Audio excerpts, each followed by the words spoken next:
currently is under full legal right to buy my patches and then resell them himself. You know, in fact, he could even take some of my patches, reconfigure them.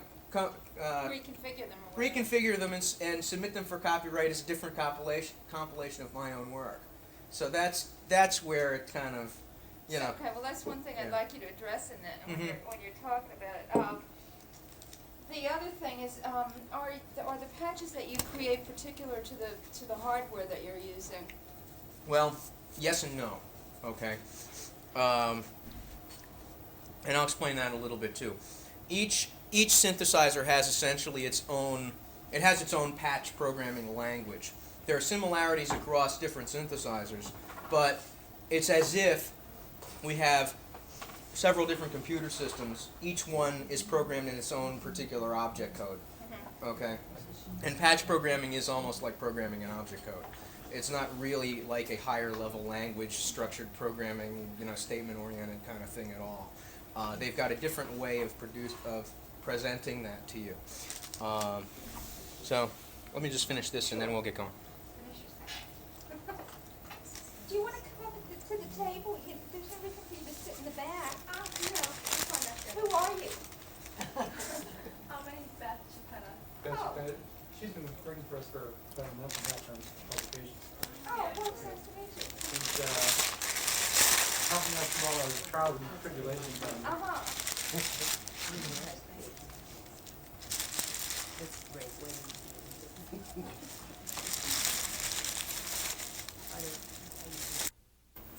Okay. My name's Tom McCaffrey, and I'm a synthesizer programmer among other things. And I'm here to talk to you about synthesizer programming, and it's basically what synthesizer programming is, how it's done, why I personally think that it has some possibility for being a copyrightable thing. This is a complex topic. I want to start off by saying that. And I'm covering a lot of material in this. I also teach synthesizer students. I teach synthesizer programming. And basically what I'm trying to cram into one afternoon is something that for somebody like them to get into a little more detail, it might take like 8 weeks. So there's a lot of information here. I want to encourage you to, if you come across some terminology or anything that you don't understand, there's a lot of terminology in this topic. So if you come across anything you don't understand, stop and ask a question. We may, in the course of doing this, deviate from the presentation, but that's fine. I prefer to have you understand and go along the track that you're trying to sort of understand things than necessarily follow one path through understanding this, because there isn't really one path to understanding this. So those are the first things. I've got handouts here. I've got 2 sets of handouts. One is copies of the view graphs, and the other is an appendix that I've put together. Why don't you guys pass these around? And the appendix, what I've done for the appendix, you'll see I've got several demonstrations here, one of which is I'll go into some of this before, but one thing that's in here that you might be interested in either while I'm speaking or later is I put together a glossary of synthesizer terminology. And I attempted to do it in as close to layman's terms as I could. I ran into some problems with doing that to a certain extent because I've been programming synthesizers for quite a long time, so it's kind of hard for me to imagine what it would be like not to know how to do this, you know? So there's a certain element of that. But here, the other thing, I made a couple of copies of my original letter to Faith Stern, which, if you haven't gotten a copy, there are some inaccuracies in this which I've since realized, but nevertheless, it's kind of an overview. I only made 6 copies or something, That's but okay. I think most of us. I thought that you might have, but in case anybody needs some spares. Okay. Okay, I want to set up just a couple little things here and make sure that everything's working properly.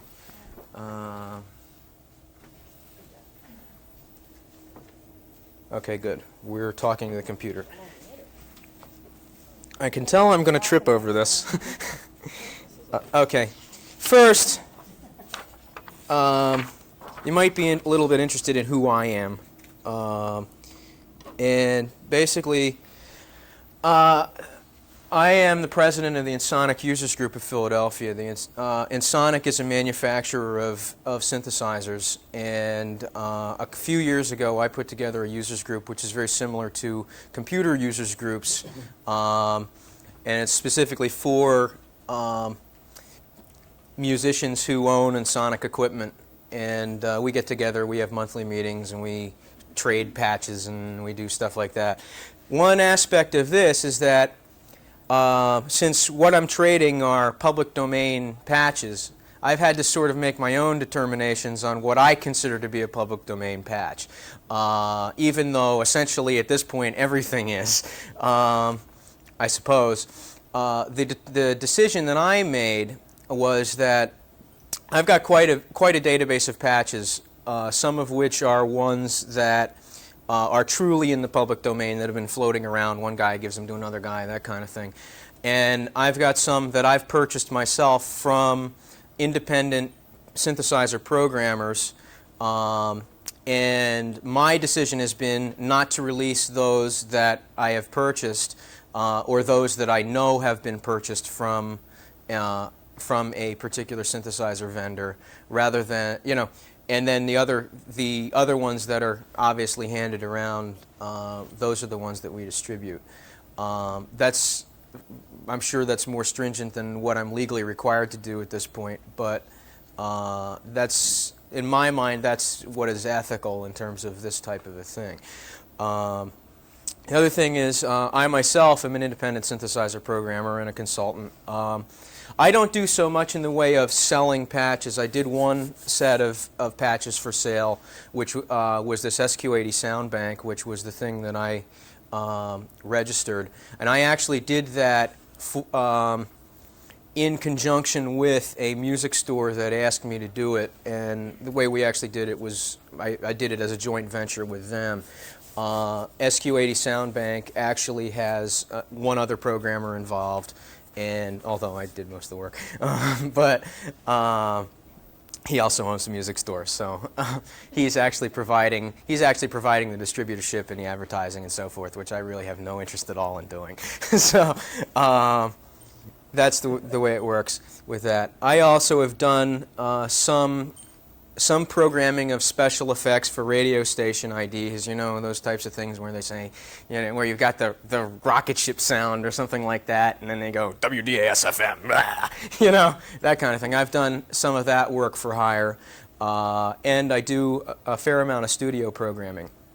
As I mentioned before, when I also have time, I'm a private synthesizer instructor and teach students as I get them and so forth. Teaching synthesizer programming is not as extensive as teaching keyboard techniques, so it tends to be the type of thing where I get a student and they basically learn what they need to know in between 4 and 6 weeks, or 4 and 8 weeks, depending upon how much they want to get into it. There's really a world of stuff that you can learn about with the technology, although most musicians are only interested in it to a certain point, and then they just want to play. So all this stuff that I've just listed are things that I do in my spare time. Like most people who are involved in the music industry, I have a day job. I am a software engineer. I work for a company called Iden Corporation. We make data communications equipment, and I'm involved with developing software for them. I have my master's degree in computer science with a concentration in database systems, and so that's how I'm kind of approaching this whole area from a technical side to begin with, and that's actually why I have the ability, I think, to understand what's going on with this, because in my regular job I develop communications equipment which, although it may look very different from this, the internals are very similar. I mean, because these are all special purpose computers of one sort or another. It just depends on how you program the insides of them so that they behave in the way you want them to behave.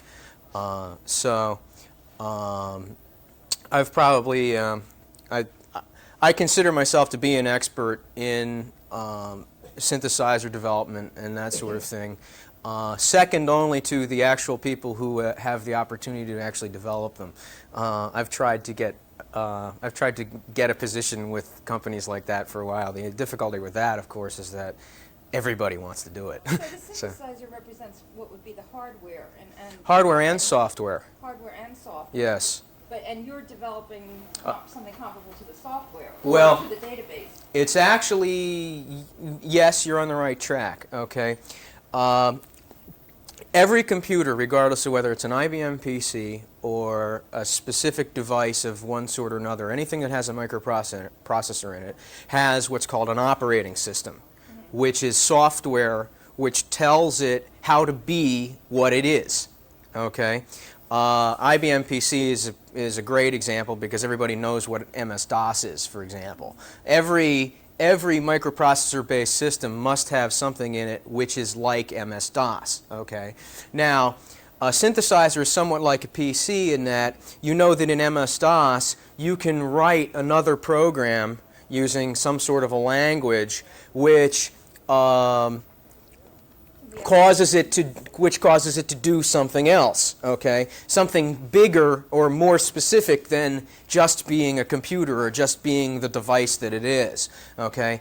Synthesizers are very similar in that because by themselves, without any sound programming, they make no sound. They just know how to do it if you tell them how to do it properly. So this, excuse me for being ignorant here, but the synthesizer is comparable to the operating system or to the... There's two aspects to a synthesizer itself. Okay, there are the physical hardware. Okay, forget for the moment about the fact that this has keys. Okay, what they are is they are a special purpose device, and their application is to create sounds which are created based upon a user-defined description of the sound. Okay, the most useful aspect of these is for musical instrument purposes, and that's why they come as musical instruments. Okay, but the real purpose, ultimately, if you're going to develop a synthesizer, you are developing a special purpose computer which has an ability, it is interfacing with some hardware components which assisted in its sound production, okay? But it actually, whether it's a musical instrument or not is not the issue at that level.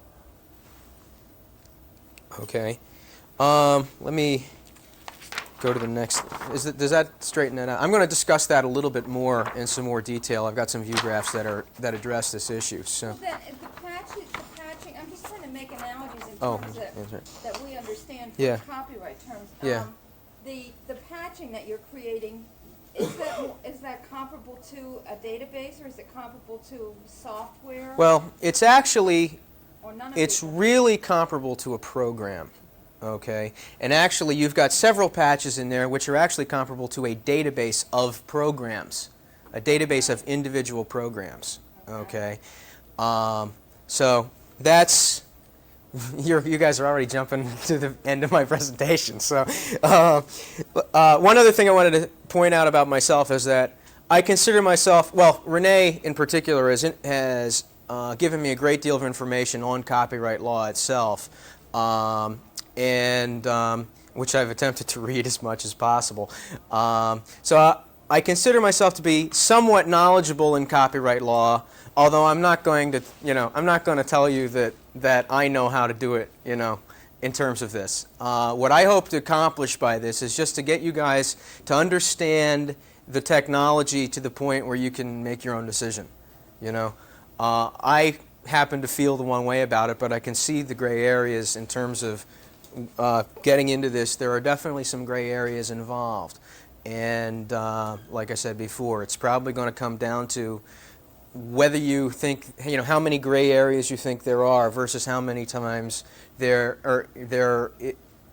actually exists obvious creativity, and that's an issue I can't answer. Yeah, why don't So- you just go ahead with your Yeah, presentation? okay. We'll ask you the question. So, okay. Basically, the general outline of this presentation is first I'm going to try and address in not too much detail what is a patch, which I think most of you seem to know already anyway. Then one issue we've got to talk about ultimately is, well, what is a sound? We're going to get into that a little bit because that's not such an easy question to answer either. We've already talked a little bit about what is a synthesizer. I'm going to talk about that to a little bit greater extent. A synthesizer has in it certain sonic components which assist in production of certain aspects of a sound. And I'm going to try and introduce you to some of the sonic components and see how they relate to the patch parameters that you see on your data sheets. Hopefully, well, the other thing with sonic components is that you need to have an understanding of how these behave, and you need to have, in many cases, I think, some creativity in the way you put them together to produce what you, the sound that you're trying to produce. Okay. Then I've got some other questions relating to a couple of issues of copyright which I know have come up already, and so I want to address those formally. Things like, is the idea separable from its expression, and are we trying to copyright sound? Those sorts of issues, and we'll try and raise that to a certain extent. There are a couple of registration and infringement issues, and then if we have time, I've included a couple of view graphs on digital sampling and sequencing and MIDI, which is the musical instrument digital interface, which is a data communications protocol which all synthesizers now speak. And I am going to be using a MIDI sequencer for the demonstrations. Basically, what you need to know about that at this point is that a sequencer is like a multi-track recorder, except that it doesn't record the audio signal. It records information about the way the performance was done. So that's actually, for the purposes of this, when you see me use my sequencer and you wonder how I'm doing it, it's basically that I have pre-recorded these demonstrations in a method which is analogous to multi-track tape. Okay, overdubbing, doing one part and then the next part, and so on. Does that make sense? Okay.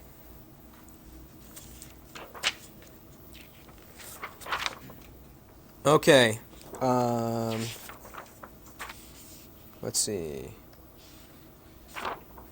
Okay, some points I want to make about patches at the outset. Okay, can we see all this? Okay, is this all right? Okay. Okay, we've already established, or sort of established, that a patch is a specialized computer program. Okay, it's not written in a higher level language like Fortran or Pascal or C or any of those. It's written in a language which is unique to the particular synthesizer model that you're using. But it is definitely something which the way in which you define the parameters causes a sound to be the way to be output in the way that it is output. A patch is an implementation of a sonic idea. I think that's one key issue that I want to look at least a little bit. When I'm trying to develop a sound, the first thing that has to happen is I have to have an idea of what type of sound I'm going to produce. Okay, there are far too many combinations of parameter values to produce a sound by brute force, or to just kind of,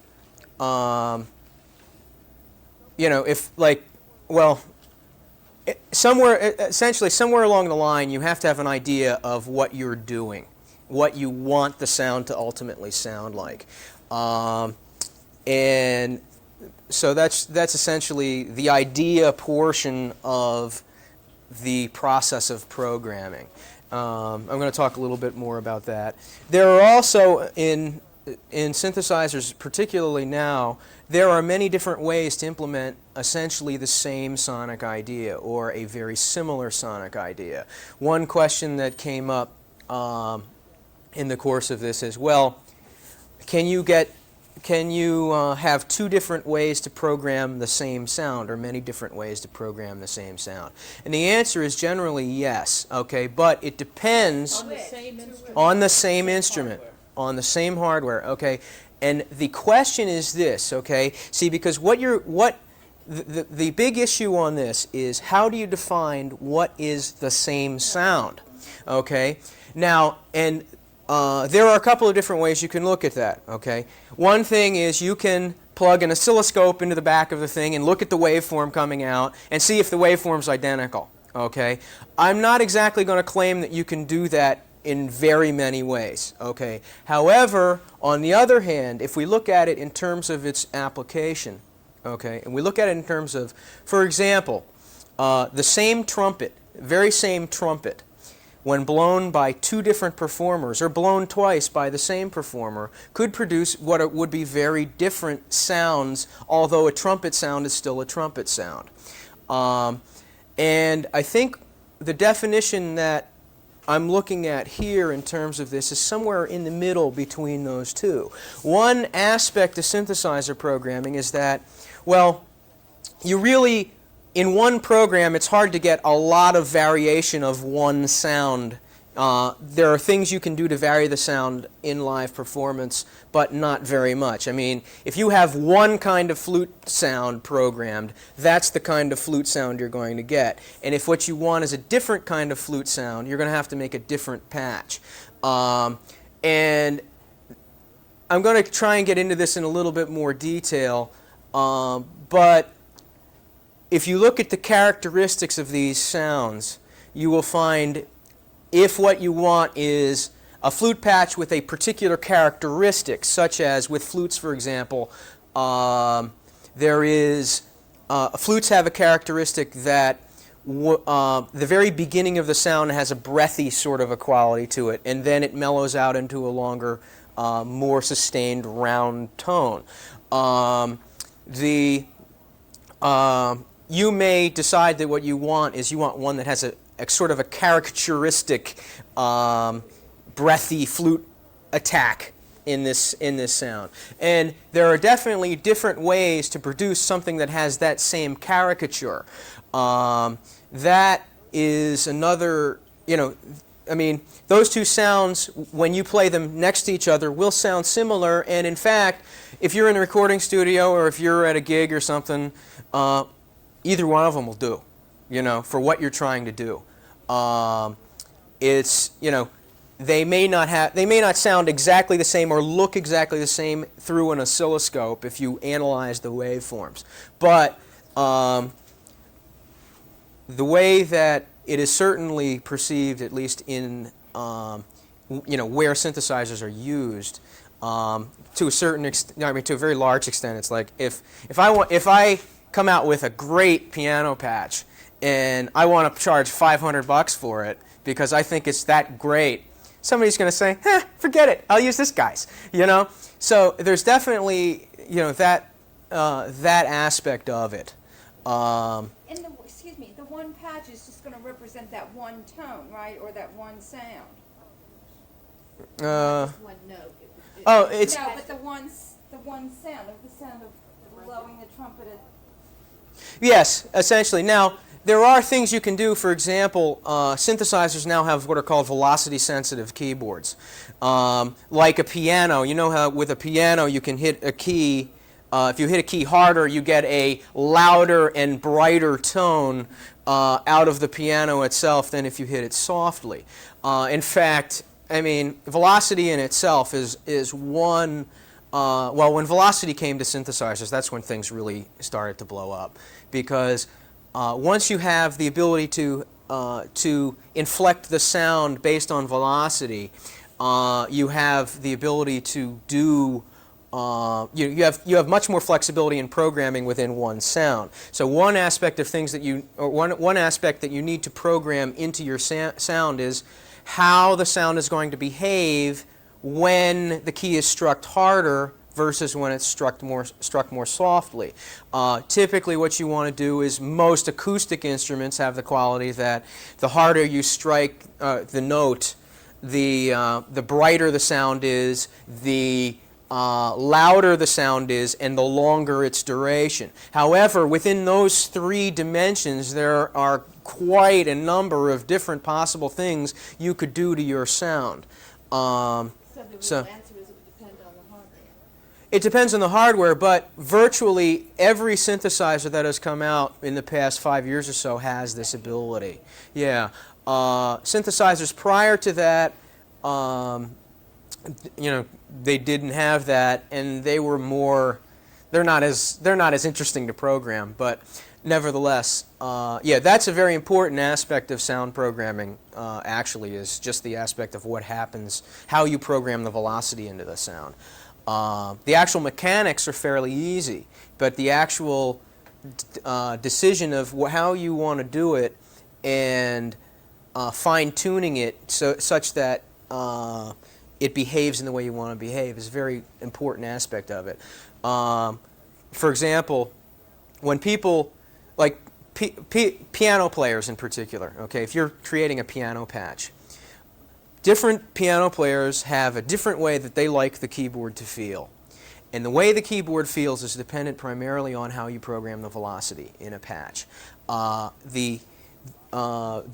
Because basically the way the velocity is programmed will dictate, such as where, depending upon, where and how hard you start hitting it, does the sound actually become brighter.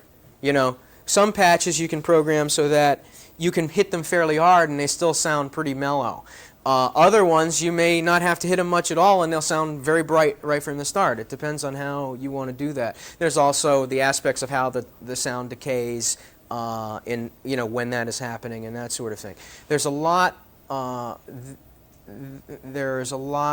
to that particular aspect alone.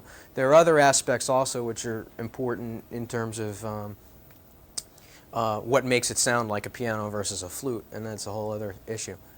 So when you're selling, or when a patch is sold individually, Well, do you buy an individual patch? what you usually do is most people sell them in banks of typically 32 or 40. The way they're normally sold is that each synthesizer has a sort of number of patches it can hold in its memory. And typically what you want to do is sell one whole set of that. And the going rate for one complete set of synthesizer patches, usually it's 32 or 40, can be anywhere between about $35 and $65 or so. I mean, there is some money involved in it. The only difficulty is that the markets are small, and you've got to do a lot of them on a lot of different synthesizers to be able to support yourself on it. But on the other hand, it's something that's very easy to do part-time, and there are a lot of guys that do that. Okay. One thing, while I'm on my copyright thing here, I want to point out that what we would like to see copyrighted is the program itself, not the sound it produces. Okay, the sound is the output of the program. Okay, and at least by the way I understand the copyright law, if we could copyright the sound, then that essentially means that any time one of my patches is used on a record, then I get a royalty for that record, which I think is ridiculous. All we really want to do is we want to protect our specific patches so that we can control how they are distributed in their data form. Okay, in the same manner as computer programs, essentially. So, one other point I want to to raise early on here is that there are virtually an infinite number of patches on any one synthesizer. Virtually in terms of, I mean, it's a countable number, but the number is so high that if we had everybody try to program unique patches, you still wouldn't be able to do it.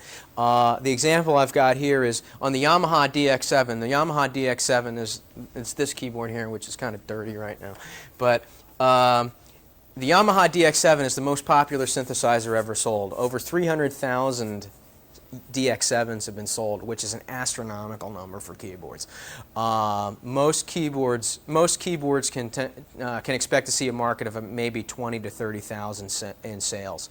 So the DX7 has blown everything out of the water.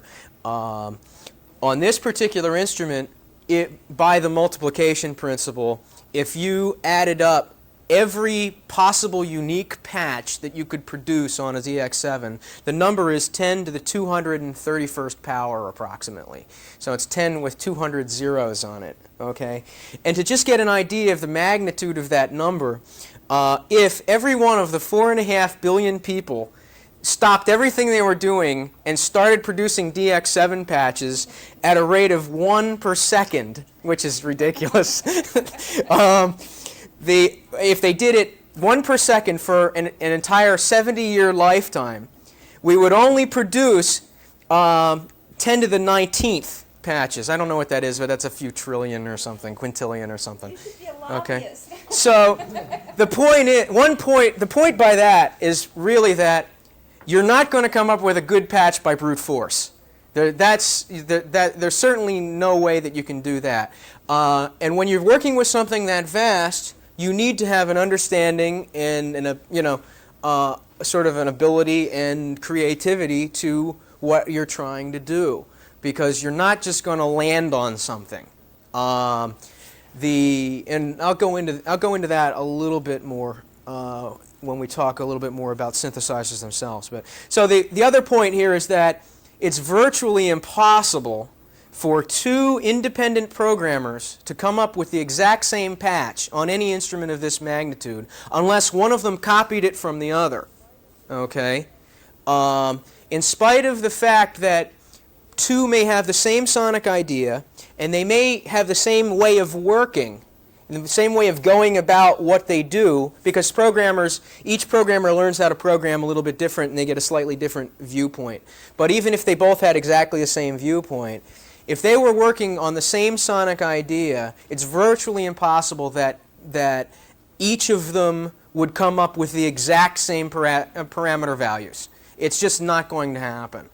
So that's the other significance of a number of the magnitude of 10 to the Google squared. And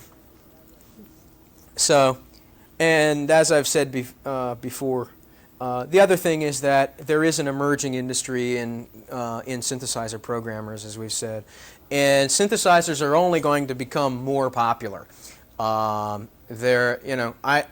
It seems to me that we're going to see sometime, probably in the next 10 to 20 years, that the synthesizer will become the most popular musical instrument for the home, because the prices are coming down. The quality is improving, the abilities are improving. It's got a keyboard and it's less expensive than a piano, So that's something that I definitely see as something to consider. So you may be inundated with a lot of requests for things that you can't copyright. Okay. I want to show you a patch data sheet. Okay. You've probably seen some of these. These are done by a friend of mine. His name is Scott Verrett. Scott is a synthesizer programmer who is full-time. He has a company. His company used to be called Commercial Productions and Programming. It's now called Synthware. And he does synthesizer patches for essentially every popular synthesizer. He basically waits to see if they're going to be popular, and then he gets one and he programs like crazy, and he'll come up with 600 or 1,000 patches for any one synthesizer. And He started out working with the DX7. The DX7, by the way, is one of the most difficult synthesizers to program because it uses a rather odd form of synthesis. It happens to be called FM synthesis.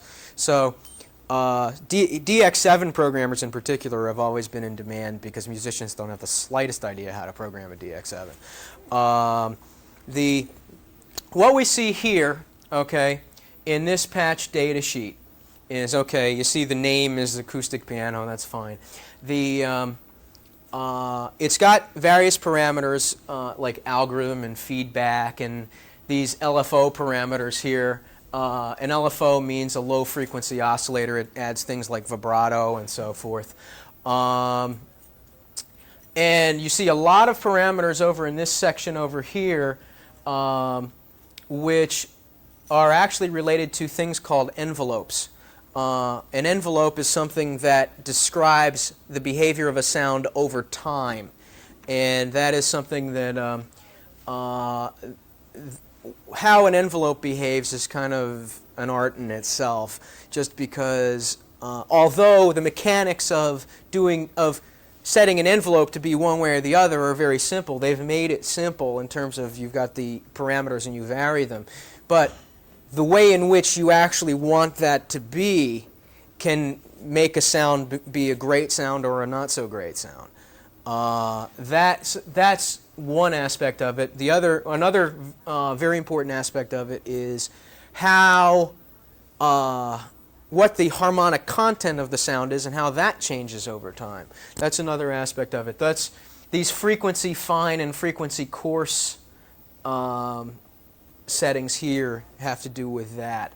There are a lot of other things. You see the velocity sensitivity values over there. There's not much velocity on this patch. Scott tends to not put much velocity on his patches. You've got independent output levels for 6 different things, whatever they are. I'll just get into that a little bit more. I don't want to get too much into it, but at least at this point. And you've got a whole bunch of other things that you can control, which are really very minute aspects of the sound, but taken as a whole become what the sound is and the way it is actually the way that it is it becomes interesting and useful, that's. Is this like the first step in creating a patch, or does this represent a complete patch? This is a complete patch. Okay. Now, see, the thing is, okay, what you've got to understand about this, okay, is you've got, and we're skipping again, but it's okay. What you've got is the way synthesizers are programmed is via a table of parameters. Each parameter has values which range in value in various ways, okay? Some parameters may have only 1 or 2, off or on. Some may have 8 values. Some of these envelope parameters here, you can see the 99s here, they range in value from 0 to 99. Other values range, in different ways. What you're trying to do, essentially, is a patch is essentially a discrete representation of a continuous phenomenon, if you can understand that. In other words, this thing, this rate here, okay, this rate number 1 represents an attack rate, how fast the sound starts from 0 volume to its highest volume. And although you've got a gradation between 87 and 88 or whatever you want, there's actually, in reality, in true sound, there's the possibility to go in between those, okay? What we've got here is, if what you really wanted was in between those two, you're stuck. You got to go between one of the two. What you've got is a discrete representation of a continuous phenomenon, if that makes sense. So what you try to do as a patch programmer is you try and get as close to the true representation of what you're trying to do as possible. Okay. So, Is this what you mean by programming? yeah, The, okay, the parameters that are established there yeah. You vary, see, constitute writing the program? yes, okay, and the way in which you go about writing a program, actually, let me show you something on this, okay? Here, let's see what sound I want to use. Oh, that's another thing. If this is too loud, please complain. The, Doesn't help too much let's see, because of the- what do I want to do here?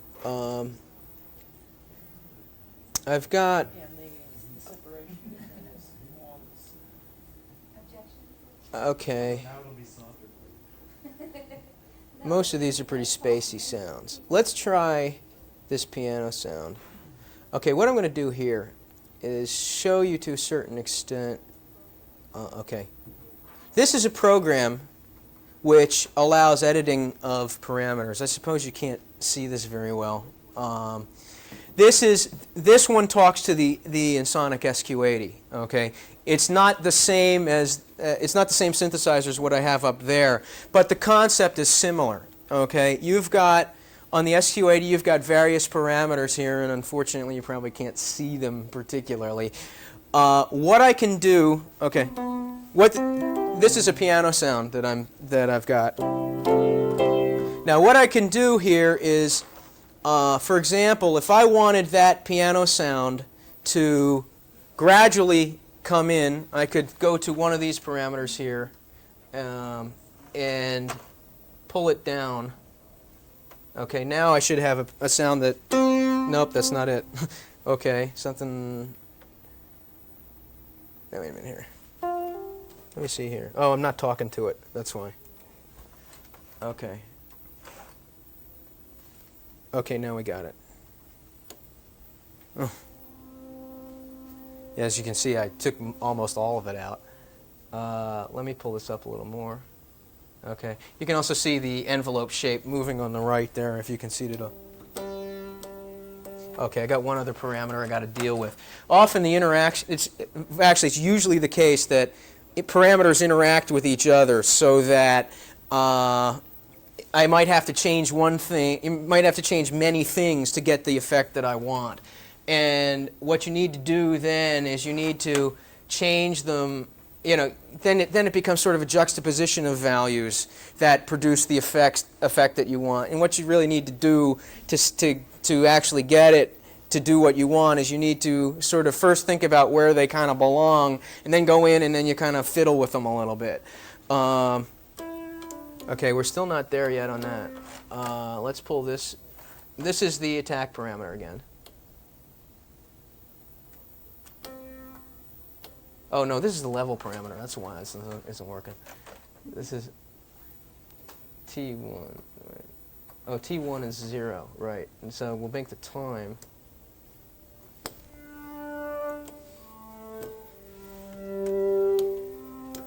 Okay, you can hear the effect of that, right?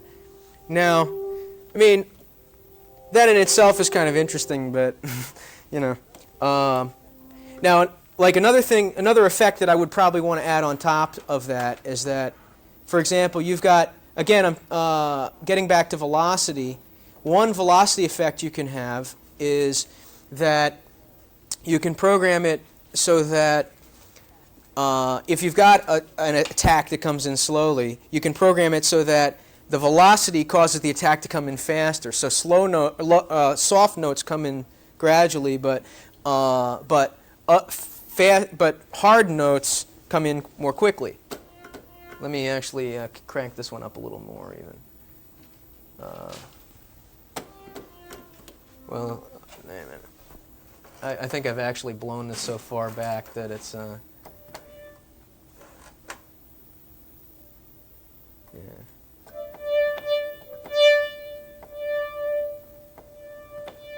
Okay.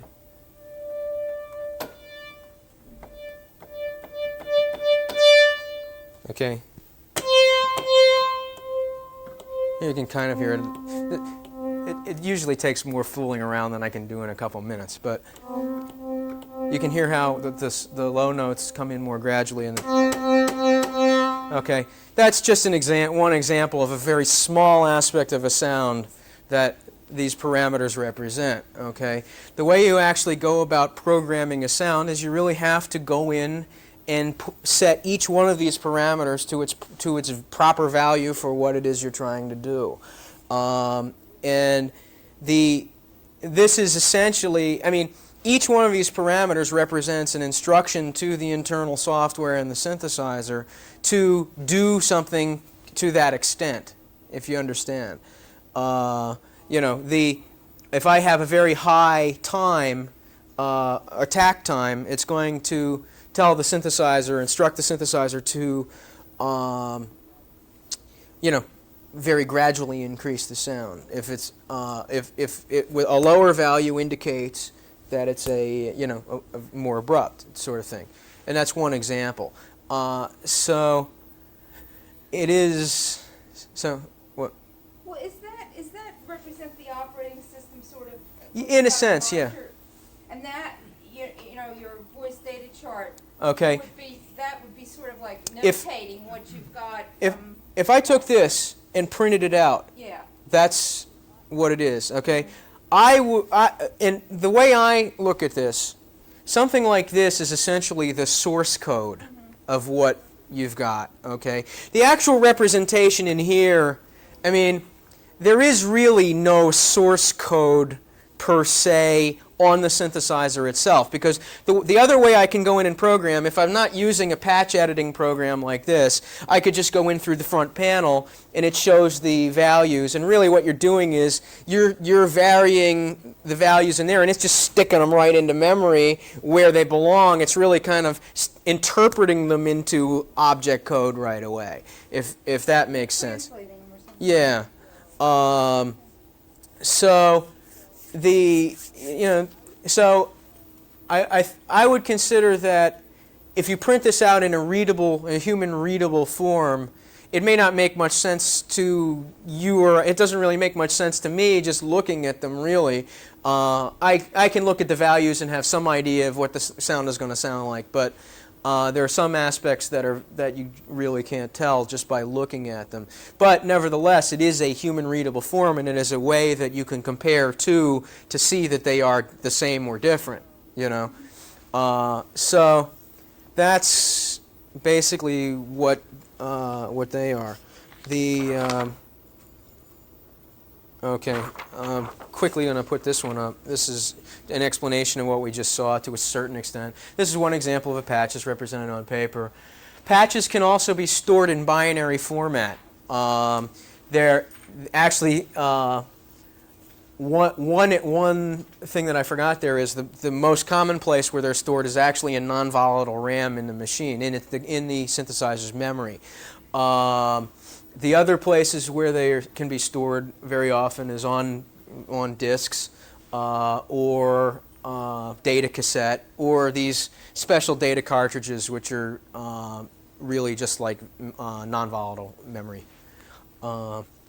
So that. May I interrupt you one more time? No, I'm it's sorry. okay. If this is bothering you. No, it's I'll fine. leave. Just Does everybody who's creating a patch create one of those voice data charts, or well, maybe some people just do most one? people actually do it right on here, Okay. and then produce the voice data chart. Okay, I can produce a voice data chart. I mean, if I wanted to edit this sound over here, I can do that too. You know. But wait a minute here. But anyway, and then I would send it. Then I could send it over to the program and print it out. Okay. Oh, or I could do what my friend Scott did on his thing. Is he just looked at his DX7 display and wrote in every value. You know, you can do it that way. So. And you have a kind of window that's up there on Yeah. the hardware that's showing what's the parameters. Yeah, you've actually. I'd like you guys to see this. Maybe we can. Maybe we'll probably take a break at some point, and then you can come up and kind of look at the displays and so forth, and you can see. I mean, particularly with this instrument, I mean, this is really like this has got a nice little 80-character terminal you can work through. So it's they've got.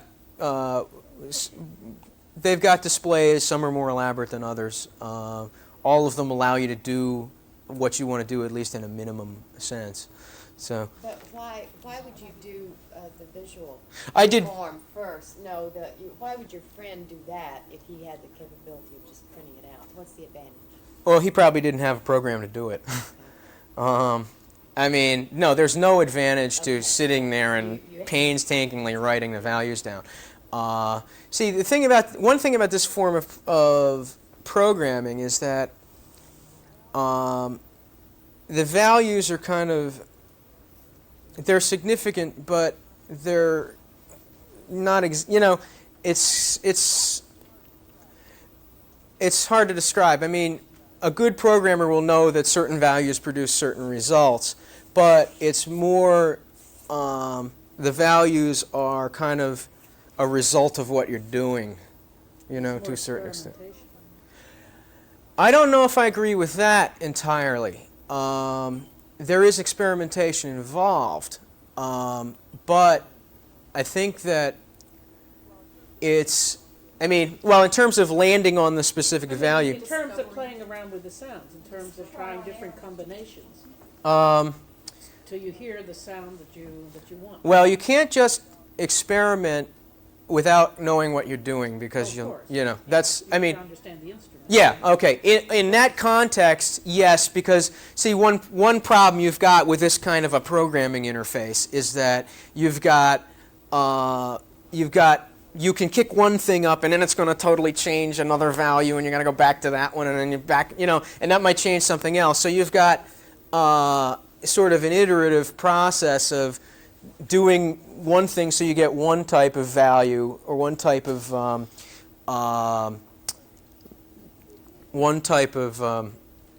effect, and then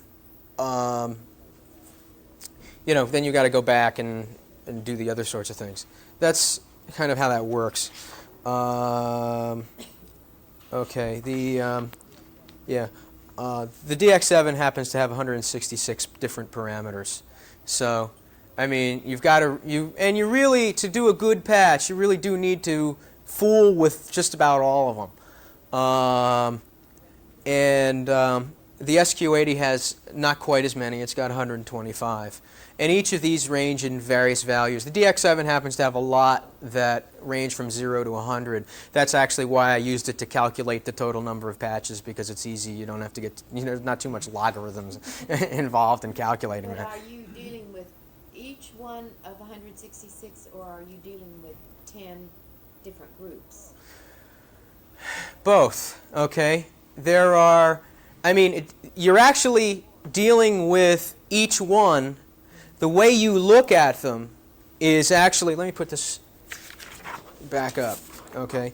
The way you look at them is you've got several that form a component, okay?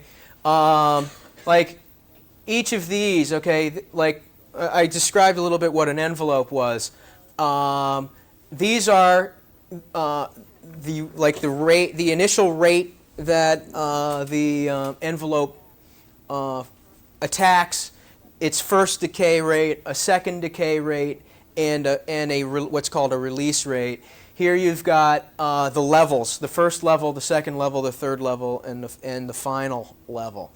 The way you do this, you actually, when you're working on one specific aspect of the envelope, you would really only be concerned with one or two parameters. Maybe the release rate and its corresponding level.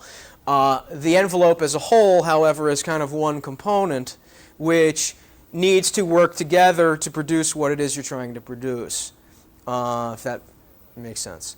So in a sense, you do both.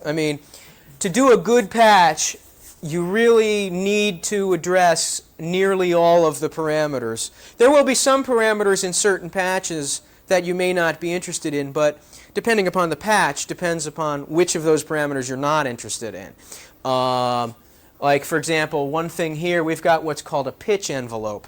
A pitch envelope causes a sound to make a temporary deviation in pitch. For example, when a guitar string is struck, when the string is initially stretched out, it has a brief moment when it has a slightly higher pitch because it's trying to correct for its deformity. With an instrument like that, you would be interested in a pitch envelope. With some other type of sound that there might be another sound that doesn't require a pitch envelope. Wind or something may not require. Well, or I don't know. I can't think of anything offhand, but it's that's kind of the way that works. So, okay, we've already covered this one, so we're going to skip that one. Was there anything else I wanted to say on this? No, I hit that. Yeah, we already hit all that stuff. Okay, I like this view graph. I hope you like it. This is what happens when we've actually kind of covered this, but I want to show you the view graph anyway because I like it. This is synthesizer programming. This is the summary of synthesizer programming suitable for framing or wrapping fish. You've got our synthesizer programmer sitting there. He has long hair. They always have long hair. We've got 4 steps or 4 different identifiable things happening here. We've got this guy's got a sonic idea. Okay, he's thinking of a piano and he's thinking of a particular type of piano. This one happens to be a grand piano. Many synthesizer programmers aspire to do grand pianos and they never come out. You've got the patch itself, which is you see we've got some various things happening there. We got the synthesizer hardware and software, and then we've got the sound, which is the little pianos blasting out of the speakers. And what I'm really trying to nail down here is something that I think we've already hit, which is that the idea is distinct from the patch, which is distinct from the hardware, which is distinct from the sound. And that, I think, is one important aspect of this whole thing. So, you can frame this or whatever you want to do, regardless of what you decide. Okay, now we get to the tough question. I didn't answer this view graph because I don't really know how to answer this question. What is a sound? A sound, we know that we can describe a sound by its characteristics, but what is a sound? Okay, I hear the air conditioning. Okay, now is that one sound or is it a bunch of continuous sounds or what is it? Okay, I'd like to open this up for a minute if anybody has any ideas on this. Nobody's touching it. Well, it does matter from the perspective of if you've got a sonic idea, okay, you're trying to describe a sound, okay, and we're talking about copyrightability and so forth, okay. Well, is a sound something that you can create yourself, that you've thought of a new sound that nobody else has ever thought of and you've implemented it in synthesizer parameters? What is, there are a lot of aspects to the question itself. You kind of imbued him with the idea that a single sound is not copyrightable. It seems like a healthy thing to be included. And so that's why he's addressing the question. And he's trying to distinguish the patch that creates a sound from the sound itself, arguing that the patch would be protectable. Well, I think Although the sound is the not. point that I was trying to raise was whether or not, in considering the copyrightability of a particular form of programming as distinct from the output of the program when run on an appropriate piece of hardware, it's necessary for us to consider whether the sound for us to consider really the nature of the output. Well, that's right. It's very possible for computer programs which might be copyrightable to produce output which is separately copyrightable, say certain screen displays, or to produce uncopyrightable output. So The whole actual, difficulty of not being quite able to define what is a sound as opposed to what is language and other difficulties. Well, another Right. another problem Well, with this, Louis, excuse okay, me go ahead. just a No, second, go ahead. was that what they, one thing that they were trying to do was to protect an individual patch, which creates just the one sort of the one sound, and so that's in that context that it came up. The question was, what is No, are the I choices see the dictated by context. The- Context is sound. okay. I think the further question is, even though it's a sound aspect of the issue, what place does it really have? Well, okay, the reason I raised the question is actually because, I was just suggesting that you didn't have to define it. That's Well- all, but good. well, Since the, you couldn't, I thought that was a help. the reason I raised the question is actually, okay, this is something you have to consider if you're going to program sound, okay? Because you've got to, when you are programming a sound, you can't just observe the sound itself, okay, as itself. You've got to observe it in terms of its components in order to describe it into its components, which you can ultimately describe in patch parameters, okay? You see what I'm saying, okay? This sound that we're hearing now actually consists of two components, at least that I can hear right off the bat here. We've got sort of the wind rushing sound, and then we also have the sound the sound of the vibrating louvers, for example, okay? So one point of this is that sounds actually are composed of smaller sounds, which in themselves are composed of smaller sounds. So there's a certain element of, okay, at what angle do we need to attack this if we're going to approach programming? Okay, does that clear up kind of why I'm raising the question? Me? Yeah. No, of course not. No? Okay. Well, never mind then. One thing we can do, if we can't define exactly what a sound is, which I'm not convinced you really can, except for the fact you can't define what it is, but you can identify its characteristics. Okay, one I didn't put down here that I should have is that obviously it's something that exists in audio range. It's something we can hear. Hold up for just a moment. Oh, Miss Wick. change the tape.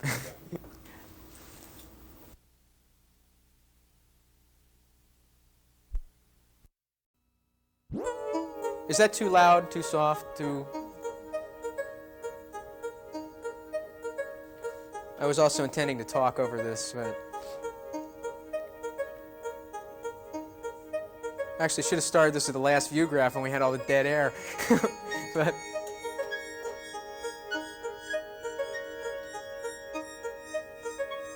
oh, he's still... Are we back? Okay. I want to also make sure that okay. Okay, characteristics of a sound. We know, for one thing, it operates in audio range. It's something that we can hear. We also know that if we look at the physics of it, it's something that's composed of sine waves, okay, which are the minimum components of a sound, okay? A sine wave is a type of a wave that has no other component parts to it. The other thing is that sound exists and it changes in time. Each partial does something different. Its pitch and its amplitude may vary in time, okay? One thing you want to describe in time is essentially, you've got to think about these types of issues when you're programming. Now, when you're actually physically programming, you can define these in groups and have like a whole group of partials do a certain thing at a certain time, that kind of thing. You don't, in general, you're not concerned with the behavior of each partial, but if you are specifically, what you're trying to do is imitate perfectly a specific instrument, then then it's something you've got to think about. And the more perfectly you want to imitate another instrument, the more you've got to be concerned with it. Okay. Okay. The next question I want to raise, I want to change to the other demo at this point, actually. Because there's a reason I'm going through both of these. And I want to address, okay, what kinds of sounds a synthesizer can create, okay? And there are actually basically 6 types of sounds, 4 categories, okay? We all know that they can produce imitative sounds, okay? Those would be like, traditional musical instruments and imitative sound effects such as jets and wind and big band and stuff like that. But the other thing is you can produce imaginative sounds, okay? And that's the reason I'm running this at the moment, okay? These compositions are composed primarily of sounds which have no musical instrument analog, okay? These are fantasy musical instruments. They sound like musical instruments, they play like musical instruments, but they're not definable as being a particular musical instrument. And like one thing in particular about this is this electric piano sound we're hearing now. It's called an electric piano sound. We've heard that sound a lot over the past few years, but you want to know something? There's no acoustic instrument that sounds like that. It was something that some guy on the Yamaha DX7 came up with very early on, and everybody liked. And it now has become the DX7 electric piano. And there are many, many variations of the DX7 electric piano sound, but they all sound something like that. And you can hear, the other sounds that are here, you can hear, they kind of sound like a particular sound of a particular instrument, but not exactly, And so one point I want to make on this is that in addition to using synthesizers to imitate sounds that we know about, we can use our own creativity and come up with interesting new sounds that nobody else has ever heard before. Before the DX7 came out and before Bo Tomlin, who was the programmer who came up with that sound, did that, nobody else had heard the DX7 electric piano. So, Does that electric piano sound represent one patch? yes. Or it does. That is... So you could play a composition with that using that one patch. Sure. Well, what I'm doing now... Okay, I'm using a sequencer now, and I've multi-tracked several different synthesizers to play several different patches. Let me break it down into one section here. Let me go back to that one. Wait a minute. Let's see. I gotta find the one that has the piano.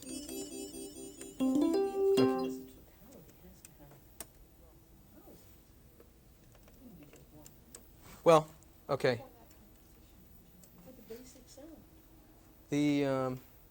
Okay. Let me, hold on just a second. Copy, yes. There wasn't just one sound. No, that's correct. Piano. I don't know how many there are, but I mean, there are a large number of different sounds. Can there be one patch that would make that keyboard sound like a trumpet or... Sure. Or, yeah. There are many, many different patches that will sound like a trumpet. But I there are mean, many, what many... if you Is just use it one one patch? patch or is it 1,000? I don't understand the Well, I mean, question. well, it's... You want to play a composition that sounds like an electric piano. Yeah. I want to play Row, Row, Row Your Boat, Okay. making it sound like an electric piano. Yeah. Would I need one patch or would I need thousands of patches? There are many, many different patches that sound like an electric piano. But could Okay. you use one Sure. patch? Any one of them. Pick one. You could You could use use one several at patch the and same it would, time. the whole thing It would depends. sound like an See, electric now you're piano. getting... That's what she was. Okay, you're getting into another aspect of synthesizers, okay, which is an advanced topic, which is that you can use them at the same time if you're using a sequencer to do it, okay. A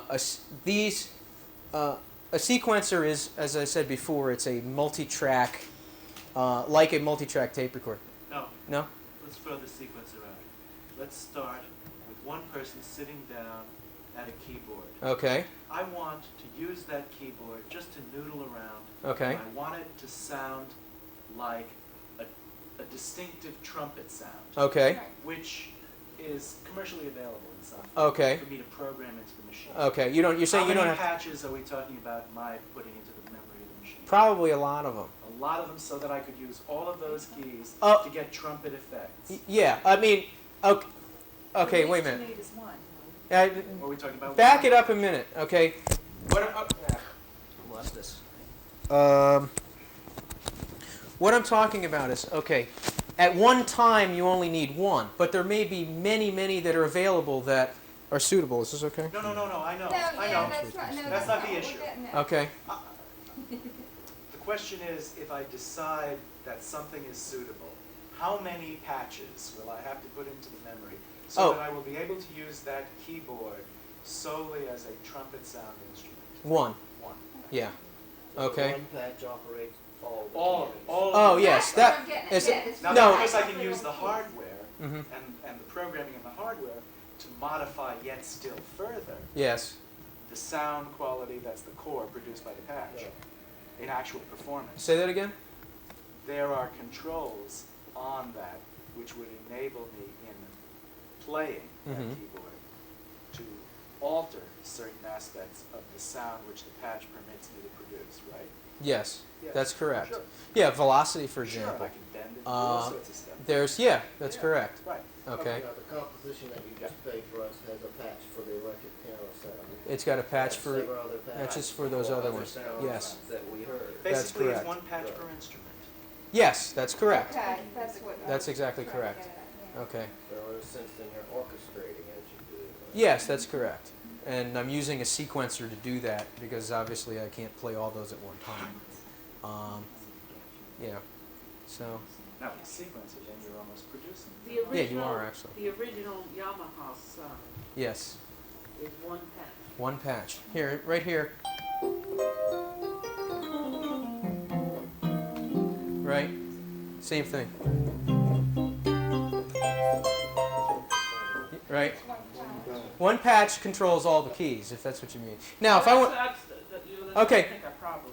No, wait, okay, now I can change, see there are several patches that are stored in memory at one time, and you can select which patch you want to use at any given moment, okay? If I want to use, okay, now I've got the jazz guitar sound. Yeah, but the original state of the instruments, like we got started this on this Yeah. discussion, what was the original state of the instrument? Uh, One patch? I don't understand what you mean by original state. You said the Yamaha engineer or software person Okay. came up with a unique sound. Yeah, Everybody okay. liked, and that's one thing that sells this instrument. Right, that's very and, true. And you said that doesn't duplicate any other sound that ever existed. That's, yeah, it's it- a new sound. it's essentially what And it is we're trying actually. to find Yes. out Yeah. the relationship of a so-called patch To to the, the representation of that sound. oh, Is it one yes, it is a patch. It's just like you would have one of these, okay, which was the DX7, that particular DX7 electric piano sound, and it would be one set of values, would be different values than what you see here, but it would be the same parameters, okay, that would be there. The values would be different depending to upon. represent the whole keyboard, because you're not really dealing just with at least I don't think you're dealing with a sound. You're dealing with Okay. You mean no? Wait. You activate the sound by pressing the key on the keyboard. So there's a separate program It's there. that tells the machine when you press these keys, it's going to raise and lower. That's the exactly pitch. right. But the sound The quality is is the going patch. to be. program. That's exactly true. Let me just finish two more points on here, and I've got another view graph that demonstrates that. The two other points I want to show on here, okay, actually we're three, okay. We were talking about imaginative sounds, and then the other type of imaginative sound you can have is a sound effect that has no analog. You hear that all the time in movies, although you don't really recognize it. Luke Skywalker's Jedi fighter, they didn't get a real jet to do that. They programmed something that sounded kind of like a jet, but also had a very fantastic quality to it, so it would sound like a jet. There are also things like, there are a lot of different possibilities. Things on the radio that sound like bizarre synthesized effects. That's another thing you can do. Two other things I want to point out quickly in terms of the types of sounds a synthesizer can create is you can create unusable junk, okay, and you can create no sound. Okay, you can program a patch to sound like, something really unusable, or you can program it to have no sound. Programming it to have no sound is very easy, and there are many ways to do it, usually. Because you need to, like if you have final volumes, for example, you just take them all the way down. If you have envelopes, you just make them all flat, for example. There are ways to do that. But if we can't define sound, we can define no sound. We can define silence, I think. Audible. I think, yeah. Is it audible to the human ear? I would define that as silence, yeah. Is it audible to dogs and cats, maybe? Well, it might be, as a matter of fact, because we don't know if there's something that's coming out that's above or below the audio range, Some synthesizers actually do that. They've got some things that come out above and below audio. Is unusable sound, is that just a theoretical... It's a subjective point. Matter of taste. What I was going to do for that, I had one little demonstration I could do on that. We'll hold the question on how the synthesizer works because I'm going to get to that. But one thing you can do, for example, is these programs have what they call randomization abilities. What they really do is they send garbage to the synthesizer. And in certain cases, this kind of a thing can be useful, but I don't think usually. And I'm kind of going out on a limb doing this because with my luck, what could possibly happen is we'll produce some stuff that's really cool. But what I'm doing now is I'm telling it which parameters to randomize, and I'm going to tell it all of them, or nearly all of them. This is going to take a minute or so. But what it will do is, let's go down here, get these.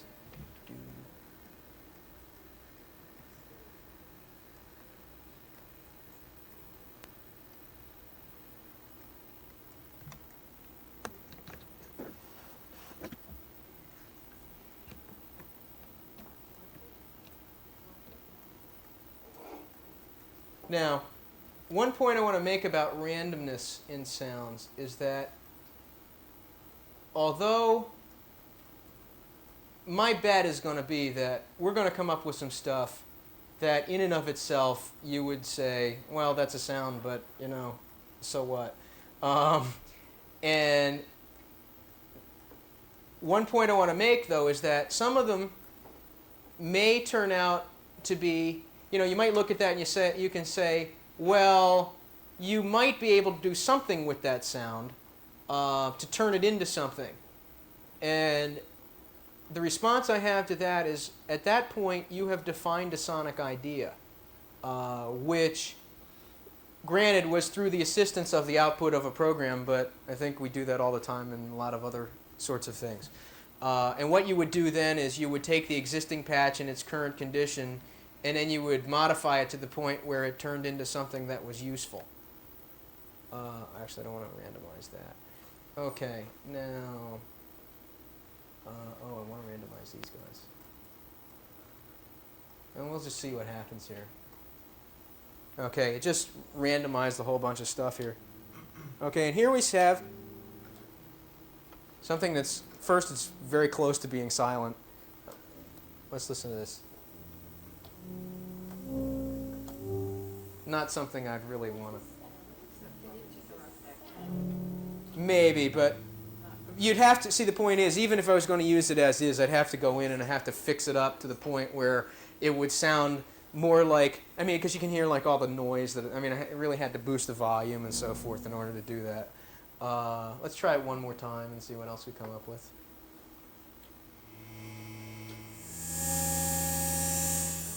Well, this one might be a little bit more useful if I was if I was doing a movie soundtrack and we were going into, you know. But see, the thing is, the truth of the matter is that if I were doing a movie soundtrack and trying to come up with that sound, I'd just go and program that sound, and I wouldn't bother with fooling around with this stuff.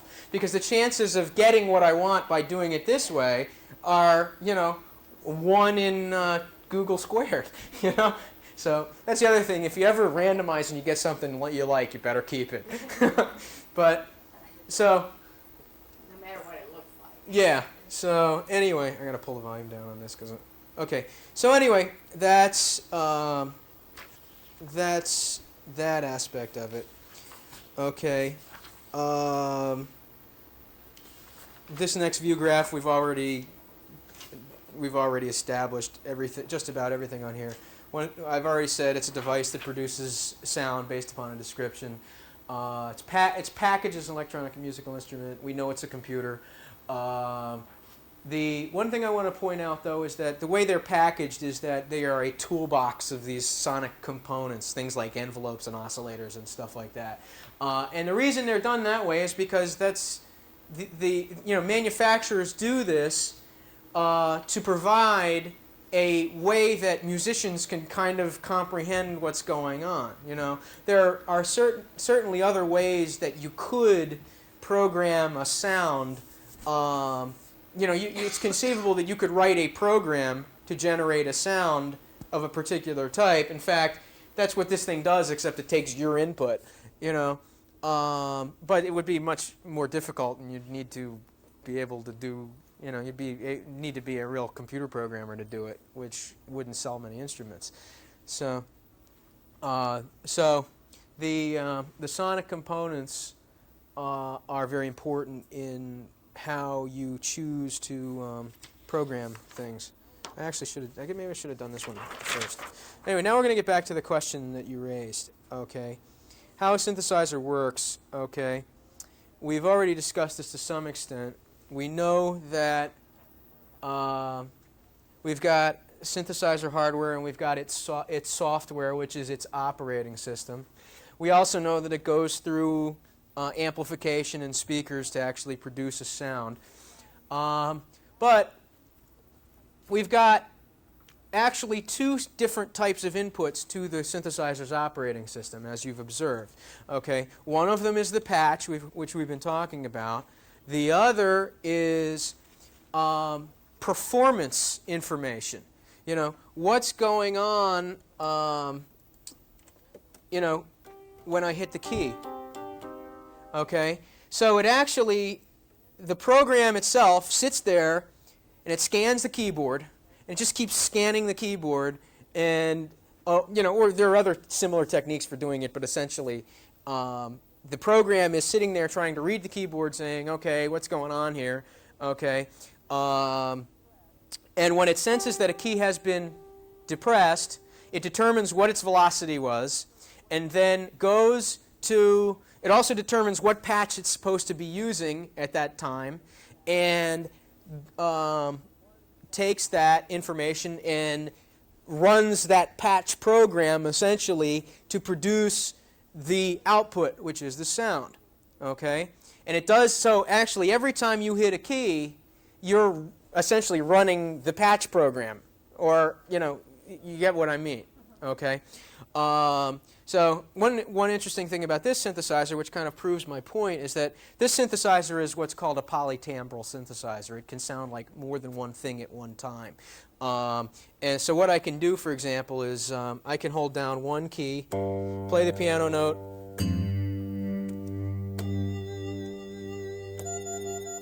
okay, and actually I can continue this for up to 8 times. You hear all 4 of those sounds going. What I did was I hit a key, changed the patch, hit another key, changed the patch, hit another key, and what it was doing then is when I hit the next key, it knew, oh, we're using this patch now, okay, and then it produced the sound, okay. Did you follow that? So you really can't play 4 at a time. 4 sounds at a time. You have to layer them. what you could do in certain circumstances is, I could layer them together and play all 4 sounds at once. Okay, like the combination of them. You have to do them in sequence. It's like just rolling the keys of Well, the notes of a chord.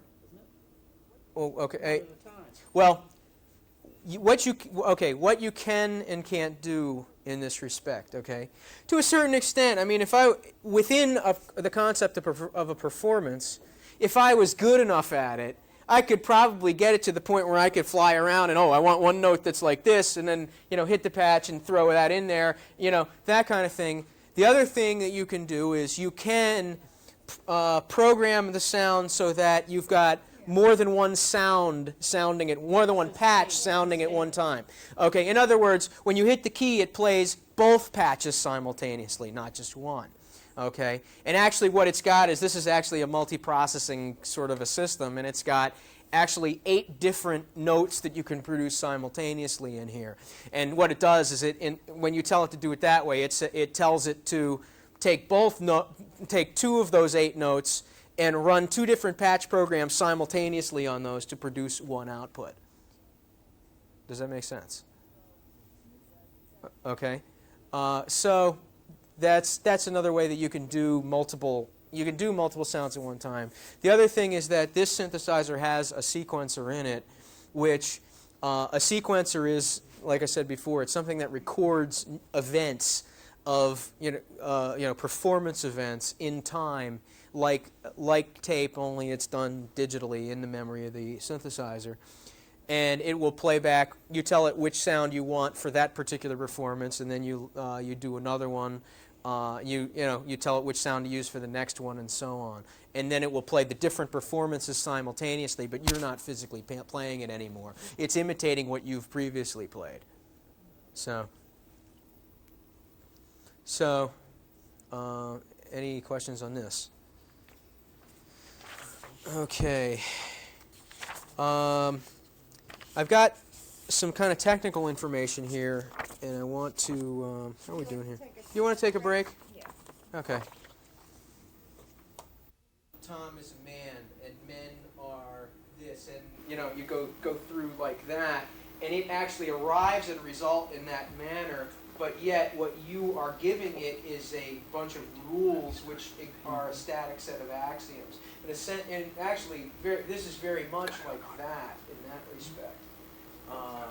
This group hasn't done much talking at all yet about artificial intelligence programs, so that Okay, so that's another. Yeah, well, it's, I don't expect that this is going to be a cut and dry issue. but that's not But- what to hear. But yeah, so that's the one aspect of it, that there are methods of programming that exist which are not sequential in nature, and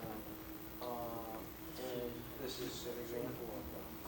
So I don't know if there are other examples of copyrightable things outside of this domain which are like that, but if we could come up with examples of that, then it would be easier to determine. So should I get started again? Yes. I think so. Okay. Oh, wait a second, here's the register. Did you want to join us? Well, just for a minute, I'm waiting for a phone call from my friend.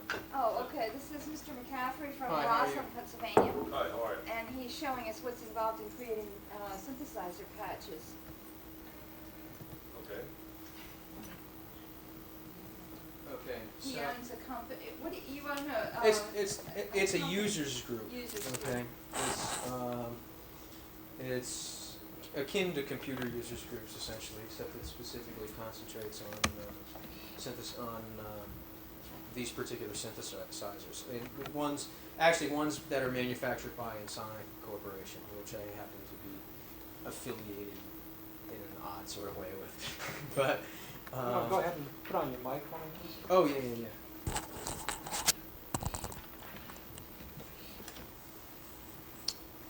Okay. I need the rest of my. Yeah, here there. Okay. We talked a little bit about synthesizer components, and I'm gonna skip some of the view graphs on this.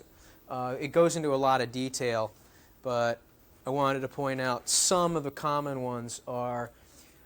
Nearly every synthesizer has a concept of what is called an oscillator, which is something that produces a waveform of some sort. It's usually has several complex harmonics in it. Usually they're not the ones you want. And what you need to do is part of the challenge with an oscillator is that it gives you a certain set of complex waveforms. Basically, they're partials with varying amplitudes, and what you want to do is you kind of modify that in real time using envelopes and other components so that it more closely emulates the type of sound that you want.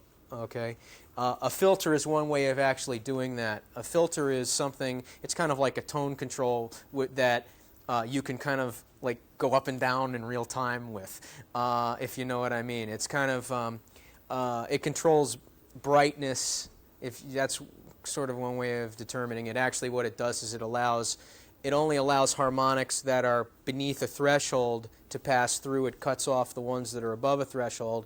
And what you do is you can control the cutoff frequency of the filter in time so that it behaves, it allows the harmonics to pass through or not pass through depending upon what you want.